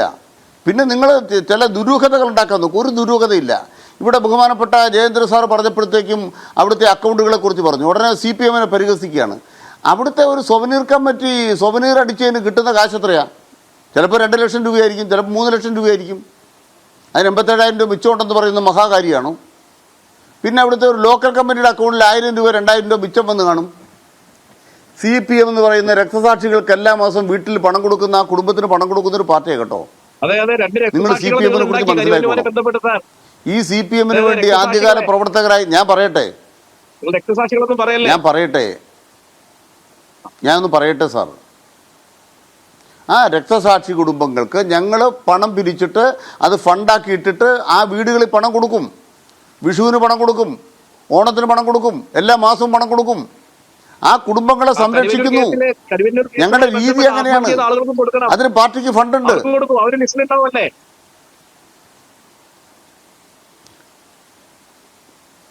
നമ്മുടെ ഒരു ചർച്ചയിൽ ഒരു പരസ്പരം പുലർത്തേണ്ട ഒരു മാന്യതയുണ്ട്. കരിവന്നൂർ കേസുമായി ബന്ധപ്പെട്ട് ആരെങ്കിലും ആത്മഹത്യ ചെയ്തിട്ടുണ്ടെങ്കിൽ CPM ഉത്തരവാദിത്വമില്ല. കാരണം എന്താണ്? CPM ഏതെങ്കിലും തരത്തിൽ കരിവന്നൂർ ബാങ്കിൽ തെറ്റ് കാണിച്ചിട്ടില്ല. ആ ബാങ്കുമായി ബന്ധപ്പെട്ട് തെറ്റ് കാണിച്ചവർ ഇപ്പം നിങ്ങളുടെ വിശിഷ്ട വസ്തുക്കളാണ്. കരിവന്നൂർ ബാങ്കിനകത്ത് തെറ്റ് കാണിച്ചവർ നിങ്ങളുടെ വിശിഷ്ട അതിഥികളാണ്, നിങ്ങളുടെ മാപ്പുസാക്ഷികളാണ്, നിങ്ങളുടെ മാപ്പുസാക്ഷികളാണ്. സ്വപ്ന സുരേഷിനെ എടുത്ത് മടി വെച്ച് പാല് കൊടുത്ത പോലെ നിങ്ങൾ മടി വെച്ച് പാല് കൊടുക്കുന്ന മാപ്പുസാക്ഷികളാണവർ. ആ മാപ്പുസാക്ഷികളാണ് ആത്മഹത്യക്ക് ഉത്തരവാദി. ആ മാപ്പുസാക്ഷികളാക്കി ED കെജ്രിവാൾ ജയിലിൽ കിടക്കുന്നത് അതുപോലെ ഒരു മാപ്പുസാക്ഷിയുടെ പ്രസ്താവന കൊണ്ടാണ്. ആ മാപ്പുസാക്ഷിയുടെ മൊഴി അനുസരിച്ചാണ് കെജ്രിവാൾ ഇപ്പോൾ ജയിലിൽ കിടക്കുന്നത്. മാപ്പുസാക്ഷികളെ സൃഷ്ടിക്കൽ നിങ്ങളുടെ ഒരു പൊളിറ്റിക്കൽ അജണ്ടയാണ് ശ്രീ പ്രിന്റു മഹാദേവ്. അല്ല, ED അന്വേഷിച്ച കേസുകൾ, പ്രമാദമായ കേസുകളിലൊക്കെ മേഡം മാപ്പുസാക്ഷികൾ ഉണ്ടാകാറുണ്ട്. നമ്മുടെ ചർച്ചയില് അടിസ്ഥാനത്തിലാണ് വർഗീസിലടക്കം. ആ വിഷയത്തിലേക്ക് തന്നെ വരാം. ആ വിഷയത്തിലേക്കാണ് വരേണ്ടത്.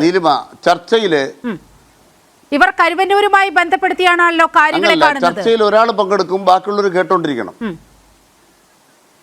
അതെ, ചർച്ചയിൽ ഒരാൾ പങ്കെടുക്കും, സംസാരിക്കുമ്പോൾ ഇവിടെ ആരും ഇടപെടുന്ന ഒരു സാഹചര്യം ഉണ്ടായില്ല.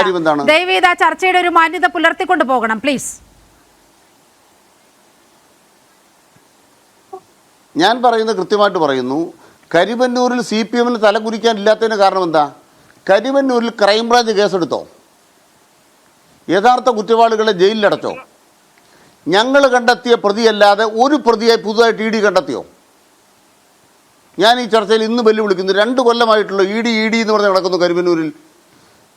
പിണറായി വിജയൻ്റെ പോലീസ് ക്രൈംബ്രാഞ്ച് കണ്ടെത്തിയവരില്ലാത്ത ഒരു പ്രതി നിങ്ങളുടെ കയ്യിലുണ്ടോ? നിങ്ങൾ എന്നിട്ടൊരു കള്ളക്കേസ് ഉണ്ടാക്കി. എന്താ കള്ളക്കേസ്? അവിടെ അരവിന്ദാക്ഷൻ്റെ ഏതാണ്ടൊരു കള്ളത്തരമുണ്ട്. എന്നിട്ട് അരവിന്ദാക്ഷൻ്റെ അമ്മയാന്ന് പറഞ്ഞ് വേറെ ഒരു സ്ത്രീയുടെ പേര് കിടന്ന അക്കൗണ്ടുമായിട്ട് വന്നത് ആരാ? MK കണ്ണനും കരിവന്നൂർ ബാങ്കുമായിട്ട് എന്താ ബന്ധം? MK കണ്ണൻ്റെ ബാങ്കും കരിവന്നൂർ ബാങ്കുമായിട്ട് എന്താ ബന്ധം? നിങ്ങൾ എന്തിനാ MK കണ്ണൻ്റെ ബാങ്ക് റെയ്ഡ് നടത്തിയത്?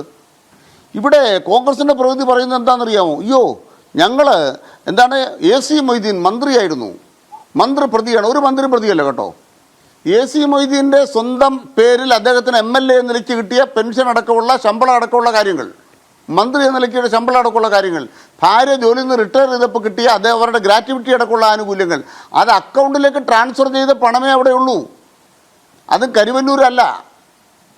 ആ പണം നിങ്ങൾ അതിൻ്റെ ഫിക്സഡ് ഡെപ്പോസിറ്റ് കിടക്കുന്നത് തൽക്കാലം ഫ്രീസ് ചെയ്ത് വെച്ചിട്ടുണ്ടെങ്കിൽ അത് ഇതുമായിട്ട് തന്നെ ബന്ധം. AC മൊയ്തീനെ ഒരു ചുക്കം ചെയ്യാനില്ലാത്തത് കൊണ്ടാണ് AC മൊയ്തീനെ തൊടാത്തത്. നിങ്ങൾ നരേന്ദ്രമോദി സരസുവിനോട് വർത്താനം പറഞ്ഞിട്ടും സരസുവിന് പ്രണയലേഖനം എഴുതിയിട്ടും എന്തുകൊണ്ട് AC മൊയ്തീൻ്റെ അടുത്ത് പോകുന്നില്ല? എന്തുകൊണ്ട് MK കണ്ണനെ തൊടുന്നില്ല? നിങ്ങൾക്ക് നാടകം കളിക്കാനേ പറ്റൂ. ഇതുമായി ബന്ധപ്പെട്ട് ബിജെപിയുടെ പ്രതിനിധിയിൽ നിന്നും മറുപടി ആവശ്യമാണ്. ശ്രീ വസന്തിലേക്കാണ് പോകുന്നത്. ഈ ചർച്ചയുടെ അവസാന ഘട്ടമായതുകൊണ്ട് തന്നെ 4 അതിഥികളിലേക്ക് കൂടി പോകേണ്ടതുണ്ട്. വളരെ കുറച്ച് സമയം എടുക്കണമെന്ന് അഭ്യർത്ഥിക്കുകയാണ്. ഈ അനിലക്കരെ ഈ കരുവന്നൂരുമായി ബന്ധപ്പെട്ട് കുറേ നാളായി ഈ പ്രശ്നത്തിൻ്റെ പുറകിൽ നടക്കുകയാണ്. CPM-നെ എങ്ങനെയെങ്കിലും കുരുക്കാൻ പറ്റുമോ എന്നുള്ള ഒരു അന്വേഷണത്തിലാണ് അദ്ദേഹം. യഥാർത്ഥത്തിൽ ഇവരെല്ലാം അവിടെ കാണിച്ചു കൂട്ടുന്നത് യഥാർത്ഥത്തിൽ അവിടുത്തെ BJP സ്ഥാനാർത്ഥിയെ വിജയിപ്പിച്ചെടുക്കാനാണ്. ആ ഒരു തന്ത്രം കോൺഗ്രസിന് മനസ്സിലാകുന്നില്ല ഈ ഘട്ടത്തിൽ. ഒരു തന്ത്രവും ആർക്കും മനസ്സിലാവേണ്ട കാര്യമില്ല. അവിടെ ജയിക്കാൻ പോകുന്നത് കോൺഗ്രസിന്റെ കൈപ്പത്തി ചിഹ്നവുമായിട്ടുള്ള ശ്രീ K മുരളീധരനാണ് എന്നതിൽ യാതൊരു സംശയവും ആർക്കും വേണ്ട, നിങ്ങൾക്കും വേണ്ട. രണ്ടാമത് ശ്രീ ഇടതു പ്രതിനിധി പറഞ്ഞെന്താണ്? ഞാൻ പറഞ്ഞു അത്രേ AC മൊയ്തീന്റെ കാര്യം. AC മൊയ്തീന്റെ ഏത് അക്കൗണ്ടാണ് ഫ്രീസ് ചെയ്തിരിക്കുന്നത്? എവിടുന്നാണ് നിങ്ങളുടെ ഈ മറ്റേ അമ്മയുടെ പെൻഷൻ മാത്രം കിട്ടിക്കൊണ്ടിരിക്കുന്ന AC മൊയ്തീന് എവിടുന്നാണ് ഇത്ര ഫണ്ട് വന്നത്? ഞാൻ വളരെ കൃത്യമായി പറഞ്ഞല്ലോ, നിങ്ങളുടെ പല ചോദ്യങ്ങൾക്കും ഉത്തരം പറയാൻ BJP പ്രതിനിധിക്ക് പറ്റാത്തത് ED ഇതിൽ ഒളിച്ചേ കണ്ടേ കളിക്കുന്നത് കൊണ്ടാണ്. ഒളിച്ചേ കണ്ട കളി കേരളത്തിൽ ഒട്ടായുണ്ട്. MK കണ്ണന്റെ കേസിൽ, AC മൊയ്തീന്റെ കേസിൽ, കരുവന്നൂരിൽ, ഇപ്പോ ഇതാ CPM-ന്റെ ഈ ബാങ്ക് അക്കൗണ്ട് ഫ്രീസ് ചെയ്തിരിക്കുന്ന അടക്കം കാര്യങ്ങളിൽ ഒളിച്ചേ കണ്ട കളിക്കാണ് ED കേന്ദ്ര അന്വേഷണ ഏജൻസികളും. ഒരു 30 സെക്കൻഡ് അനിൽകുമാർ. ഈ ചർച്ചയുടെ അവസാന ഘട്ടമായതുകൊണ്ടാണ് ഇങ്ങനെ പറയുന്നത്. അനിൽകുമാർ, AC മൊയ്തീൻ്റെ അമ്മയുടെ ഏത് പൈസയാണെന്നാ പറഞ്ഞേ? AC മൊയ്തീൻ്റെ ഭാര്യ സർക്കാർ ജോലിക്കാരിയായിരുന്നു. അവർ റിട്ടയർ ചെയ്തു. കിട്ടിയ ആനുകൂല്യമാണെങ്കിൽ തെളിവുണ്ടെന്ന്. അതെ, അതാണ് വസന്ത് AC മൊയ്തീന്റെ അക്കൗണ്ട് എന്ന് പറയുന്നത് അതാണ്. ശ്രീ പ്രിന്റു മഹാദേവ്, ശ്രീ പ്രിന്റു, നേരത്തെ ശ്രീ M ജയചന്ദ്രൻ പറഞ്ഞതുപോലെ നിങ്ങൾ ഈ പറയുന്ന 360 കോടിയുടെ ക്രമക്കേടൊന്നും അവിടെ കരുവന്നൂരിൽ നടന്നിട്ടില്ല എന്നാണ് മനസ്സിലാക്കുന്നത്. ED പോലും അത് പറയുന്നില്ല. 60 കോടിയുടെ ഒരു ക്രമക്കേട് നടന്നു. പക്ഷേ അക്കാര്യത്തിൽ വളരെ കൃത്യമായ ക്രൈംബ്രാഞ്ച് നടപടികൾ എടുത്തു.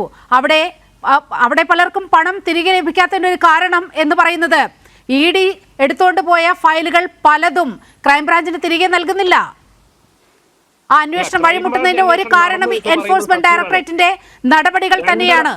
മാത്രവുമല്ല, വലിയൊരു പുനരുജ്ജീവനത്തിന്റെ വഴിയിലാണ് കരുവന്നൂർ ബാങ്ക് എന്നതും വളരെ ശ്രദ്ധേയമാണ്. അല്ല, ഇതിനകത്ത് ക്രൈംബ്രാഞ്ച് അന്വേഷണം നടന്നത് എന്ന് അറിയുന്നതാണ്. 2.5 വർഷമായിട്ട് ക്രൈംബ്രാഞ്ച് അന്വേഷിച്ച് എന്താണ് കണ്ടെത്തിയെന്നറിയാം. അന്വേഷണത്തിന്റെ ഭാഗമായിട്ട് 17 ഉദ്യോഗസ്ഥന്മാരെ സസ്പെൻഡ് ചെയ്തു. ആ സസ്പെൻഷൻ പിൻവലിച്ചുകൊണ്ട് ഈ പറയുന്ന പ്രതികളായിട്ടുള്ള ആളുകളെ മുഴുവൻ ജോലിക്ക് തിരിച്ചെടുത്തത് ആരാണ്? ബാങ്കിന്റെ ഭരണസമിതിയല്ലേ?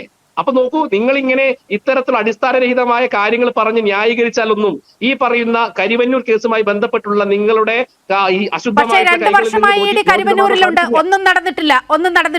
അനിൽകുമാർ, 36 കോടി രൂപയുടെ സ്വത്തുവകകൾ കണ്ടുകെട്ടിയിട്ടുണ്ട് മാഡം.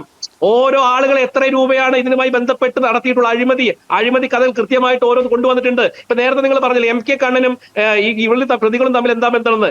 MK കണ്ണന്റെ അയ്യന്തോൾ സർവീസ് സഹകരണ ബാങ്കിലാണ്. ഇതൊക്കെ വളരെയധികം സമയം ചർച്ച ചെയ്തതാണ്. നിങ്ങളുടെ അന്വേഷണ ഏജൻസികൾ ഇതിന്റെ പുറകെ വട്ടമിട്ട് പറക്കാൻ തുടങ്ങിയിട്ട് 2 വർഷത്തിലേറെയായെന്നേ. തെരഞ്ഞെടുപ്പ് വരുമ്പോൾ ഇത് തരാതരം പോലെ ഉപയോഗിക്കുന്നത് നമ്മൾ കണ്ടിട്ടുള്ളതാണ്. CPM-ന്റെ അഭിപ്രായം കൂടി പ്ലീസ്, CPM-ന്റെ അഭിപ്രായം കൂടി ജയേന്ദ്രൻ സാറിലേക്ക് കൂടി പോകണം. അതുകൊണ്ടാണ് ക്രൈംബ്രാഞ്ച് ജയിലിലടച്ച ഒരാളെയും ഭരണസമിതി തിരിച്ചെടുത്തിട്ടില്ല. അവിടെ ഭരണസമിതി എന്ന് പറയുന്ന അഡ്മിനിസ്ട്രേറ്ററാണ്. അഡ്മിനിസ്ട്രേറ്റർ ആരും തിരിച്ചെടുത്തിട്ടില്ല. ചർച്ച വന്ന് കള്ളം പറയരുത്. രണ്ടാമത് MK കണ്ണന്റെ ബാങ്ക് അയ്യന്തോൾ ബാങ്ക് അല്ല, ആ ജയിലിലടച്ചു. അല്ലല്ല, ക്രൈംബ്രാഞ്ച് കേസിൽ മുഴുവൻ പേരും ജയിലിലടച്ചു. കോടതിയാണ് അവർക്ക് ജാമ്യം കൊടുക്കുന്നത്. ഞാൻ പറയട്ടെ സാർ, ദയവായി ഒരു ചാനൽ ചർച്ച ഇങ്ങനെ തെറ്റ് പറയരുത്. ക്രൈംബ്രാഞ്ച് കേസെടുത്ത് ജയിലിലടച്ചു. രണ്ടാമത്തെ കാര്യം, അല്ലല്ല, ഞാനൊന്ന് പറയട്ടെ സാർ, ക്രൈംബ്രാഞ്ച് കേസെടുത്ത് ജയിലിലടച്ചു, number 1. Number 2, Ayyanthole bank MK കണ്ണനുമായിട്ട് ബന്ധമില്ല. അയ്യന്തോൾ ബാങ്ക് MK കണ്ണനുമായിട്ട് ഒരു ബന്ധമില്ല. നിങ്ങൾ എന്തൊക്കെയാണ് പറഞ്ഞുകൊണ്ടിരിക്കുന്നത്?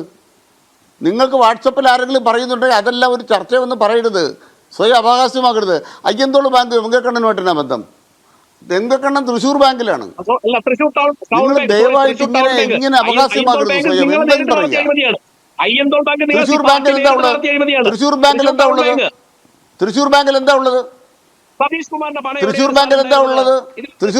ഉള്ളത്? വായിത്തൊന്ന് കോതയ്ക്ക് പാട്ടോ? ഒരു തൃശ്ശൂർക്കാരൻ കൂടിയായ പ്രിന്റു മഹാദേവ് ഇങ്ങനെ വാസ്തവവിരുദ്ധമായ കാര്യങ്ങൾ പറയുന്നതിൽ വലിയ ദുഃഖമുണ്ട്. ശ്രീ M ജയചന്ദ്രൻ, സതീഷ് കുമാറിന്റെ പണം എങ്ങനെ വാസ്തവവിരുദ്ധമായി സാറേ? MK കണ്ണൻ പ്രസിഡന്റ് ആയിട്ടുള്ള ബാങ്കിലല്ല സാർ സതീഷ് കുമാറിന്റെ 2 കോടി രൂപ ഇൻവെസ്റ്റ്മെന്റ് എവിടെ ഉണ്ടായിരുന്നത്? സതീഷ് കുമാർ ഇതുമായി ബന്ധപ്പെട്ട് പ്രതിയാണോ? അതിനെന്താ, ബാങ്ക് എന്ന് പറഞ്ഞ പണം നിക്ഷേപിക്കുന്ന സ്ഥലമല്ലേ? നിങ്ങൾക്ക് എനിക്ക് മനസ്സിലായില്ല. അമിത്ഷാ ഭരിച്ചോണ്ടിരുന്ന ബാങ്കിനകത്ത് പണം നിക്ഷേപമില്ലേ? അമിത്ഷാ ഭരിച്ചോണ്ടിരുന്ന ബാങ്കിനകത്താണ് കള്ളപ്പണം. 640 കോടിയുടെ അമിത്ഷാ ഭരിച്ചോണ്ടിരുന്ന ബാങ്കിലാണ് കള്ളപ്പണം. നിങ്ങൾ മനസ്സിലാക്കേണ്ടത്, ഒരു ബാങ്കിനകത്ത് ആരെങ്കിലും, നിങ്ങളൊരു ബാങ്കിൽ ആരെങ്കിലും നിക്ഷേപമുണ്ട്, അതിന് പ്രസിഡന്റ് തന്നെ ഉത്തരവാദിത്വം. ബാങ്ക് നിക്ഷേപം എടുക്കാനുള്ളതല്ലേ? അഴിമതിയുടെ ഓരോ കഥകളും ED പുറത്തു കൊണ്ടുവരും, ഒരു സംശയം വേണ്ട. അതൊക്കെ കൈവച്ചാൽ മതി. എത്ര കൊമ്പനായിരുന്നാലും ശരി, ഒരഴിമതിയില്ല. അതിന് അടുത്ത തെരഞ്ഞെടുപ്പ് വരെ ഇതിങ്ങനെ പോകും. നരേന്ദ്രമോദി എന്ന് പറഞ്ഞ കൊമ്പനോട് പറയാണ്, ആ കൊമ്പ് ഞങ്ങൾ ഓടിക്കും. അതൊക്കെ കൈയിരിക്കുള്ളൂ, വേറെ കെട്ടുകഥ പറയാതെ അതൊക്കെ കൈയിരിക്കുള്ളൂ. ഒരു കാര്യം പറയാൻ ആഗ്രഹിക്കുന്നു, അതൊക്കെ കൈയിരിക്കുള്ളൂ. അനിൽകുമാറെ, നിങ്ങൾ ചാനൽ ചർച്ചയിൽ കാണിക്കുന്ന സംസ്കാരം നമ്മൾ കണ്ടു.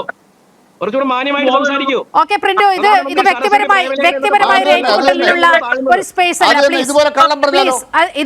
ഇത്തരത്തിലുള്ള കാര്യങ്ങൾ പറയുമ്പോൾ എതിർക്കപ്പെടുക സ്വാഭാവികമാണ്. ശ്രീ പ്രിന്റു മഹാദേവ്, അനിൽകുമാർ, ഞാൻ എം ജയചന്ദ്രനിലേക്ക് പോകണം. ഇവർ സി പി എമ്മിനെതിരെ ആരോപണം ഉന്നയിക്കുന്ന കരുവന്നൂർ ബാങ്കിന്റെ ഇപ്പോഴത്തെ സ്ഥിതി കൂടി ഒന്ന് കണക്കിലെടുത്തുകൊണ്ട് വേണം ഈ ചർച്ച വൈൻഡപ്പ് ചെയ്യാൻ. കാരണം അത് മുൻനിർത്തിക്കൊണ്ടാണല്ലോ ഈ കോലാഹലങ്ങൾ അത്രയും അരങ്ങേറുന്നത്. നോക്കൂ, ഈ ഫെബ്രുവരി മാർച്ച് മാസങ്ങളിൽ നടന്ന നിക്ഷേപ സമാഹരണ യത്നത്തിൽ 1,34,00,000 രൂപയുടെ സമാഹരണമാണ്, അവിടെ വിഭവ സമാഹരണമാണ് നടന്നത്. കൂടുതൽ കാര്യങ്ങൾ എം ജയചന്ദ്രന് പറയാനുണ്ട്. അതൊരു പുനരുജ്ജീവനത്തിന്റെ പാതയിലാണ്. അവിടെ ജനങ്ങൾ ആ ബാങ്കിനോട് ഇപ്പോഴും വലിയ വിശ്വാസം പുലർത്തുന്നു എന്ന് തന്നെ വേണം കരുതാൻ, അല്ലേ? അതെ, വലിയ വിശ്വാസമാണ് സാർ. അതെ, കരുവന്നൂർ ബാങ്ക് എന്ന് പറഞ്ഞത്, ആ ബാങ്ക് ജനങ്ങൾക്കിടയിൽ ഇപ്പോഴും പൂർണ്ണ വിശ്വാസത്തോടെ നിലനിൽക്കുന്നു എന്നുള്ളതിന് തെളിവാണ് ഇപ്പോൾ വരുന്ന ആ നിക്ഷേപ സമാഹരണ യജ്ഞത്തിൽ വന്നിട്ടുള്ള ഈ പുതിയ നിക്ഷേപങ്ങൾ. ഈ 1,35 1,35,00,000 രൂപ അടുത്തുള്ള നിക്ഷേപങ്ങൾ ഇപ്പോൾ വന്നു കഴിഞ്ഞിട്ടുണ്ട്. ഇതിപ്പോൾ പ്രശ്നമെന്ന് പറഞ്ഞാൽ ഇതൊന്നും അല്ല. 15-ാം തീയതി പ്രധാനമന്ത്രി വീണ്ടും തൃശ്ശൂരിലെത്തുന്നു. അത് കഴിയുന്നതും ഇരിങ്ങാലക്കുടയിലോ കരുവന്നൂരിലോ ആക്കി വേണം യോഗം നടത്താൻ എന്നുള്ളതാണ് BJP ആലോചിക്കുന്നത് എന്നാണ് ഞാൻ മനസ്സിലാക്കുന്നത്. അപ്പോൾ അത് വരുമ്പോൾ ഈ പുതിയ ബിൽഡപ്പുകൾ ഉണ്ടാക്കിയെടുക്കുക, പുതിയ ഹെഡ്ലൈൻസ് ഉണ്ടാവുക മീഡിയയിൽ, ഇതാണ് പ്രധാനമായിട്ടും BJP ഉദ്ദേശിക്കുന്നത്. ആ ഉദ്ദേശിക്കുന്നത് എത്ര ഉദ്ദേശിച്ചാലും ശരി, ഈ വസ്തുതകൾ അവർക്ക് നേരെ തിരിഞ്ഞു കുത്തുന്നതിൻ്റെ യഥാർത്ഥ കാരണം ഞാൻ മുമ്പേ പറഞ്ഞത് തന്നെയാണ്. ഈ PMLA കോടതിയിൽ ED ആണ് സമർപ്പിച്ചത് കുറ്റപത്രം. ആ കുറ്റപത്രത്തിലാണ് 60 കോടി എന്ന് പറയുന്നത്. ബാക്കി എവിടെ? അന്വേഷിച്ച് കൊണ്ടുവരണ്ടേ? ആ കൊണ്ടുവരാതെ വെറുതെ തൊടിന്യായങ്ങൾ പറഞ്ഞ് നിഗൂഢ അക്കൗണ്ടുകളുണ്ട്, രഹസ്യ അക്കൗണ്ടുകളുണ്ട് എന്ന് പറഞ്ഞാൽ മാത്രം കേരളത്തിൽ ആ പരിപ്പ് വേവില്ല എന്നുള്ള BJP മനസ്സിലാക്കുന്നതാണ് അവർക്ക് നല്ലത്. പക്ഷേ അതിന് പകരം ഇത്തരത്തിലുള്ള നാടകങ്ങൾ കളിച്ചാൽ അത് വേറെയാണ് റിസൾട്ട് ഉണ്ടാക്കുക എന്നുള്ളത് തെരഞ്ഞെടുപ്പ് കഴിയുമ്പോൾ മനസ്സിലാവും. മറ്റൊന്ന്, കോൺഗ്രസ് പ്രതിനിധിയോട് വസന്ത ഒരു കാര്യം കൂടെ പറയാനുണ്ട്. AR നഗർ ഈ സംഭവം എങ്ങനെയാണെന്നുള്ള അന്വേഷിക്കുന്നത് നല്ലതാട്ടോ. ഇപ്പോഴും അന്വേഷണം തീർന്നിട്ടില്ല. 68 എൻക്വയറി ഇപ്പോഴും നടക്കുന്നതേ ഉള്ളൂ. അവിടെ കുറേ അധികം കോടിക്കണക്കിന് രൂപ വന്നു. KYC ഒന്നും ഇല്ല, കുറേ പണം വരികയാണ്. അതൊരു അതേപോലെ തന്നെ വലിച്ചുകൊണ്ട് പോവുകയാണ് ആ പണം.